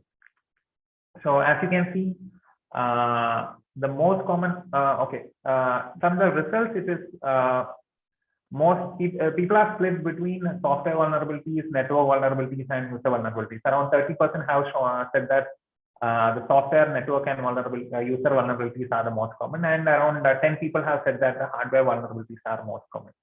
So let's have a look at the surprising result, and the correct answer is user vulnerabilities. And why is user vulnerability so important? So studies have shown that less than 1% of the cyber attacks exploited a hardware or software vulnerability to get through to a healthcare provider's defenses and to compromise data. So that means that the vast majority of attacks require some form of human intervention, like clicking on an email link or an attachment that was downloaded or a USB device that was plugged in. So this is something that we have to take into consideration when we are designing our cybersecurity system. So this process is called social engineering. And so what is social engineering? So it's the psychological manipulation of people into performing actions or divulging confidential information. So an example from an information security standpoint, an example might be a phishing email which was sent, which includes a malicious link. And when we click on the link, we are taken to a page which looks like the hospital login page. And we unknowingly submit our user credentials, and the attacker now has access to your credentials. So this is an example of an online phishing attack. And it's not something that necessarily has to happen in an online environment. So an attacker can call you up over the phone and manipulate you into divulging personal information. So that's also an example of a social engineering attack. So this is one of the major ways of compromise in IT systems. So how can we protect against these? So when it comes to protecting our users from cyber threats, the first and foremost is ensuring that our staff are adequately trained and aware of the various threats. The next step is ensuring proper password hygiene. So we might have a system which requires a very complicated password, but what if the password that a user uses is the combination of the name and date of birth? Or if it is written down next to the desk of the person, someone who just comes to the desk can find out the password. So the whole purpose would be defeated. So another common issue is the reuse of passwords. Suppose we are using the same password for all our websites, and if one of them gets compromised, the attacker has access to all our accounts on all of the other websites. Another aspect is that of social media. So unless we are very sensitive about sharing information in social media, the information that we share can be utilized to hack into our system. And finally, we should establish a security culture where users give a high priority for cyber security threats and are empowered to highlight any issues that they may identify. So let's say you have completed all the training and implemented all the policies. So you can try out the effectiveness by running a phishing campaign against yourself. So this is not something that you might have heard in before, but there are open source software packages which are available, which you can use to run a phishing campaign against your own organization. So you can send emails to your users and find out how many opened the email, how many clicked on the link, and how many ended up providing their credentials. This can be utilized to evaluate the effectiveness of your training program, and also we can take remedial actions as required. Next, coming to the system security. So even though we are talking about digital access to data, one of the first things that we have to ensure is the physical security of our IT assets. So if someone can just walk into our server room and plug in a USB drive and get all the information, then all other security controls become useless. The next is granting and revoking access. Who should have access to what? And there should be a proper logging and audit of the access history of the information. All the information applications should be patched and regularly updated. The antivirus program should be updated to the latest version. And we should mandate the use of strong passwords, which has to be reset at periodic intervals. So we should have a proper network segmentation. So for example, if we provide Wi-Fi access to our patients, it should be in a separate network zone compared to the rest of our hospital network. We should set up a secure communications platform for our users. We should also conduct periodic vulnerability assessments. So this can be either by in-house staff or by external experts. So we can get the facility of third-party audit providers for a cybersecurity audit, and we should ensure that all the findings are addressed after receiving them. Even with all the precautions taken, we can never completely eliminate the risk of cyber attack. So in that case, what we have to do is we should have a proper attack response plan. So that is what should we do in case of an attack that becomes successful. So this course should cover various aspects like identifying and mitigating the threat, business continuity planning, and notifying the authorities regarding any data breach. Cyber attacks are not the only threat to the IT system. It can also have various other issues like natural disasters or equipment failure can also affect the availability of our IT system. So we should have a backup and disaster recovery policy in place to ensure that the organization continues to function properly in these events. And finally, all this should be incorporated in our information security policy and communicated to all stakeholders. When it comes to access controls for cloud systems, we have certain additional precautions that has to be taken. And I'd like to illustrate them with some examples. So certain applications would only need to be accessed from within the hospital network. Like for example, a ward secretary who utilizes desktop computers, they need not access the same application from their mobile phone. So in this case, we have utilized the IP address validation system. So to ensure that only the access from the hospital network is authorized. And for in certain other cases, the users might have to utilize their own mobile phones for accessing the system, but it should be within the hospital premises. So for example, we have a system of the housekeeping system where the users are able to mark the room as clean, but they have to be within the hospital premises for using the application.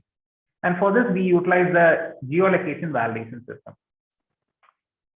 Next, moving on to mobile device management. So this is assuming increased importance in the post-COVID era with the rise of remote work. We should set up an NDM system which can control the applications which are installed in the mobile devices and to prevent installation of unauthorized applications. The disk should be encrypted and the proper authentication mechanism should be in place. And the system should also have the ability to remotely wipe the data in case the device is lost or stolen. So these are some of the security controls. So now let's move on to the privacy aspect. Healthcare data privacy is under increasing scrutiny in recent times as illustrated by this article. Hence, we should take adequate steps to ensure that the collection and use of patient data is in accordance with the various regulations. The healthcare data ecosystem is composed of various sources like historical data, demographic data, unique identifiers like Aadhaar, health records, and the transactional data generated within the hospital. There are various touch points where these data is being generated and collected. And in all these instances, we should ensure that the privacy concerns are addressed properly. And there are various challenges when it comes to privacy of medical records, like who should have access to the data. Only the clinical team who is properly authorized should have access to data. And even for the clinical team, it should be restricted to the data which is required for performing their own function. An audit trail should be kept to ensure that we get to know who created the data, who last modified the data, and who has access to the data. And I'd like to highlight some privacy controls by using a screen from a COVID vaccination request page. Here we have clearly identified what is the purpose for which the data is being collected. We have also taken the consent from the patient from the person for the data collection.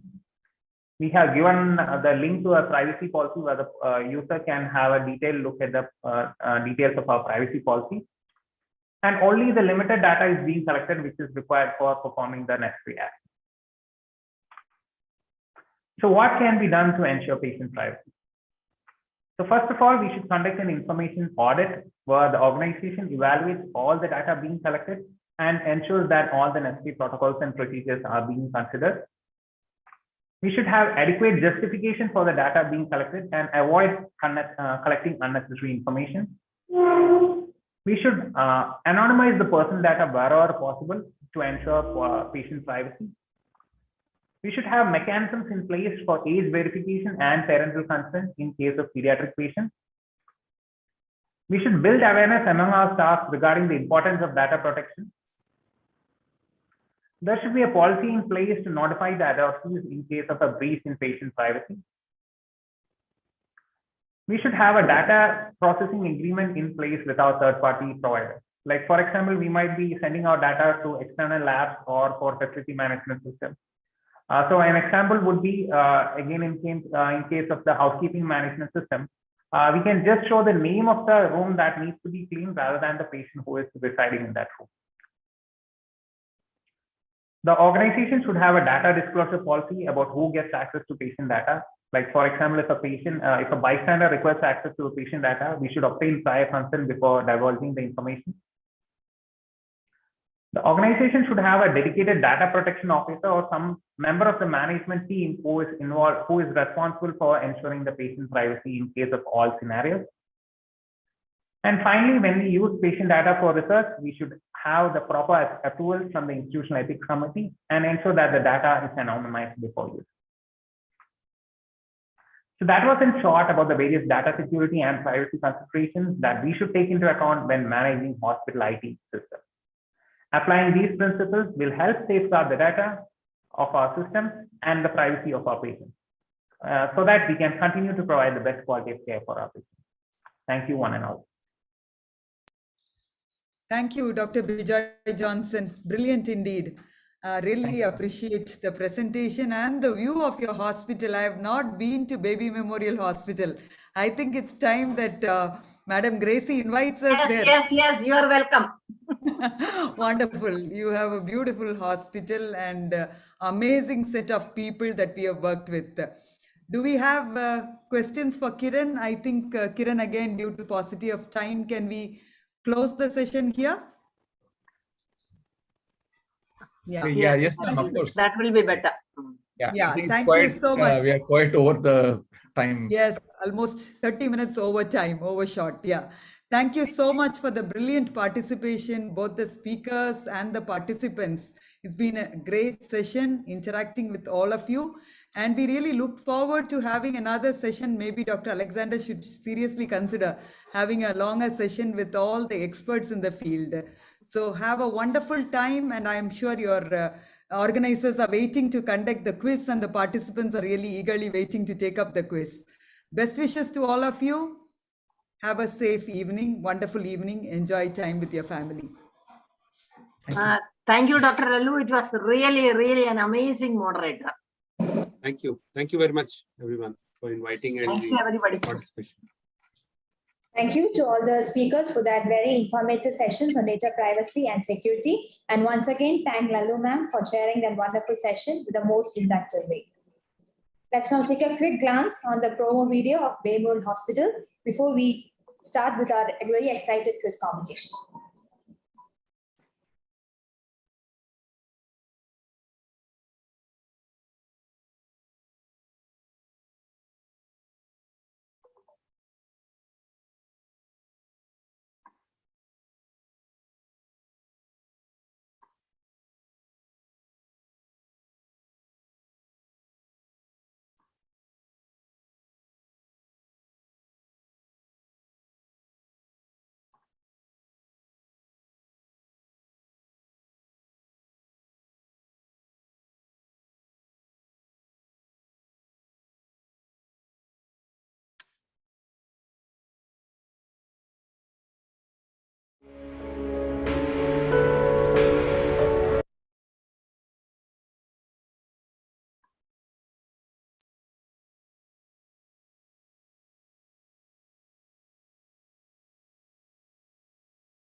Chaka, you can start the quiz. Yes. Okay, I think there are some technical issues. We'll start with the quiz. We have the link in the chat box, or you can directly enter in the browser as ahaslides.com/heal in capitals and 2021. We have 20 questions. The person who answers the quickest will be rewarded with the greatest points. You can also scan it directly from the QR code, which is visible in the screen right now.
I think now you can start.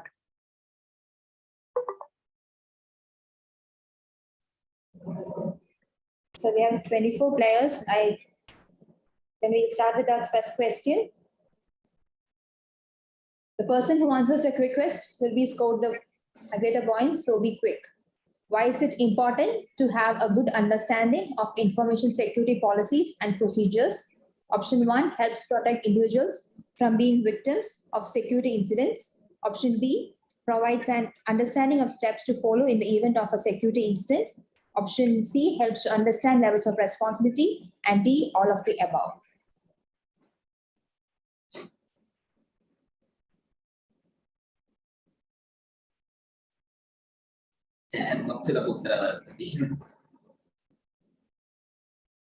I think the 25 people have answered it right and one guy gone wrong. The person who leads the table is Sheikh Malika and second by Elsa and third Sukrita. Now we move on to the next question. Cybersecurity protection of an organization is the responsibility of option A, everyone in the organization. Option B, the board of directors. Option C, CIO or CISO executive. D, a specialized cybersecurity defense team.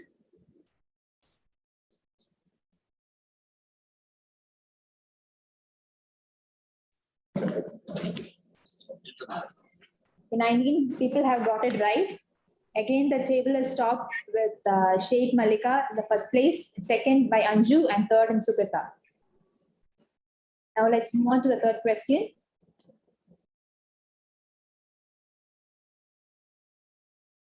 Which of the following is a good way to create a password?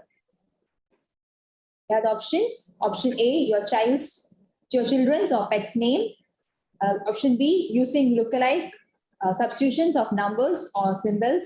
Option C, combination of upper and lowercase letters mixed with numbers and the systems. And then option 3, using common names or words from the dictionary. Your time's up. Okay, I think all of them have got one, or actually one trainer have got right.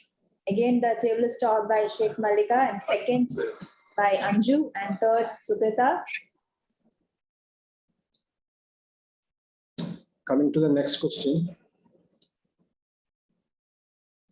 If you receive a chain email, what should you do? That's the question for you. Options are: forward it to co-workers for a good laugh. Send it to a client that is also a good friend. Post it on social media, or none of the above.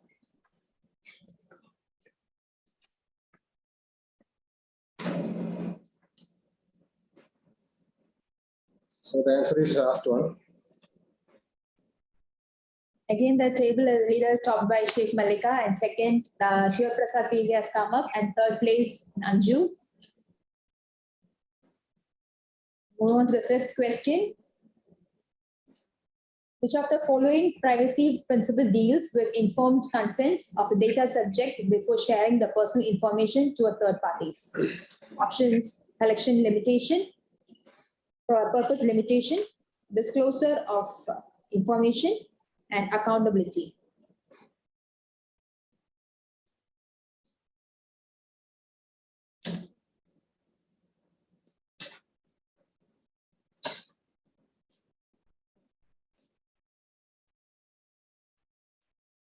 The table is again topped by Sheikh Malika, and the second place is now led by Liz, and third place by Sanjit EJ. Coming on to the next question. Who is the chairperson of the Joint Parliamentary Committee to finalize the PDP bill in the winter season of the Parliament? First, Srimati Meenakshi Lekhi, Sri Shashi Tharoor, Sri P.P. Chowdhury, and Justice B.N. Srikrishna. Fasten up your answering.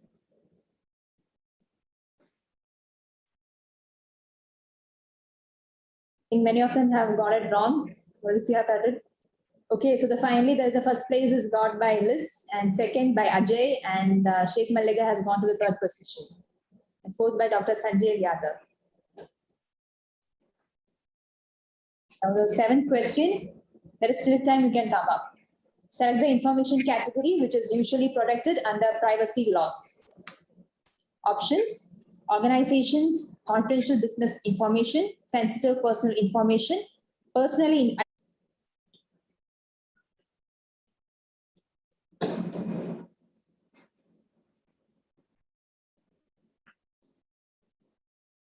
Okay, again, Sheikh Malika has come the top in the first place, and second by Liz, and third by Ajay. Now we move on to the next question. That is the eighth question. You have 2 more questions. So the next question is: all of the following are measures for preventing a social engineering attack. Excellent. Do not give out computer or network information. Do not complete confidential company tasks in an unsecure setting. Do not secure sensitive documents and media. Do not give out personal identifiable information.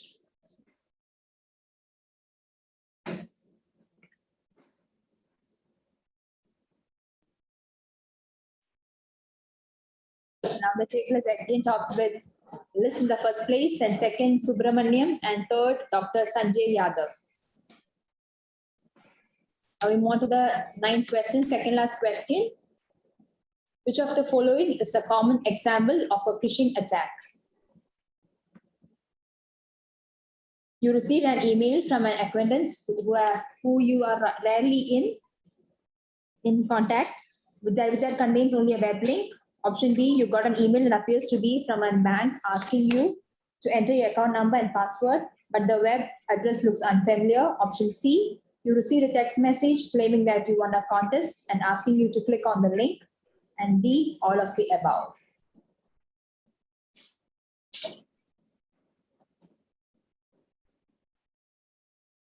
Many have got it right. So it's again Sheikh Malika on the first place, second Ajay, and Dr. Sanjay Yadav on the third place. And now we have the final question of the quiz. And it goes like, please select the incorrect statement in context of online privacy. Options are: a person's act of selective disclosure in an online environment. B, a person's concern over usage of information that were collected during an online activity. C, a person's control over collection of information during an online activity. D, a person's concern on the software licensing agreement that they signed with any organization.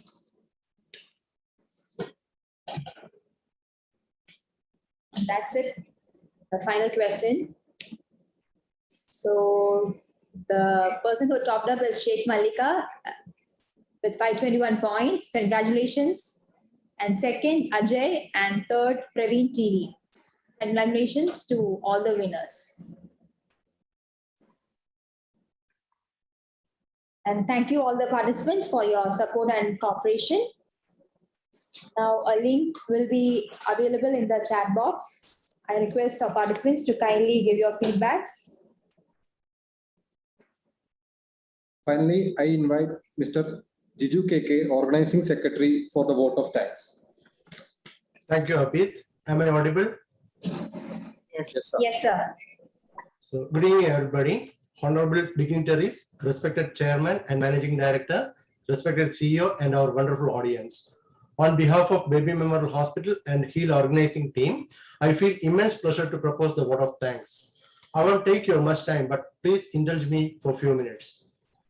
I would like to express my sincere gratitude to Dr. Alexander Thomas, President, Association of Healthcare Providers of India, who spared his valuable time for delivering the keynote address. I would further extend my hearty thanks to Dr. Lallu Joseph, Secretary General of Consortium of Accredited Healthcare Organizations, for effectively fulfilling the responsibility of chairperson and driving through the interesting sessions.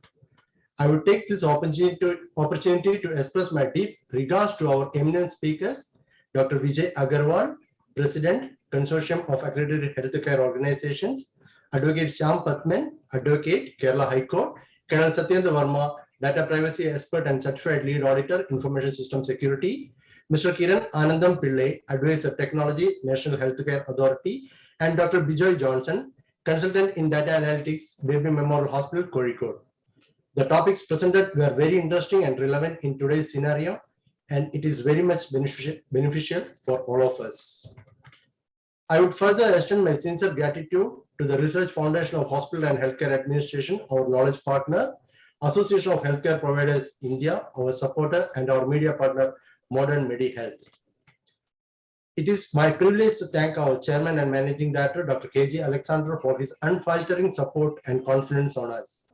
That is how we are on 8th edition of HEAL, the National Conference on Healthcare Excellence through Administration and Leadership. I would especially thank our CEO, Mrs. Gracie Mathai, for being a constant motivator and guiding force in all our endeavors. I would further extend my hearty thanks to Mrs. Anita Alexander, our Executive Director, Dr. Vineet Abraham, our Director, and Ms. Sanju Miriam Alice, our Director, for their unconditional support, which gives us a courage and confidence to continue this knowledge sharing platform.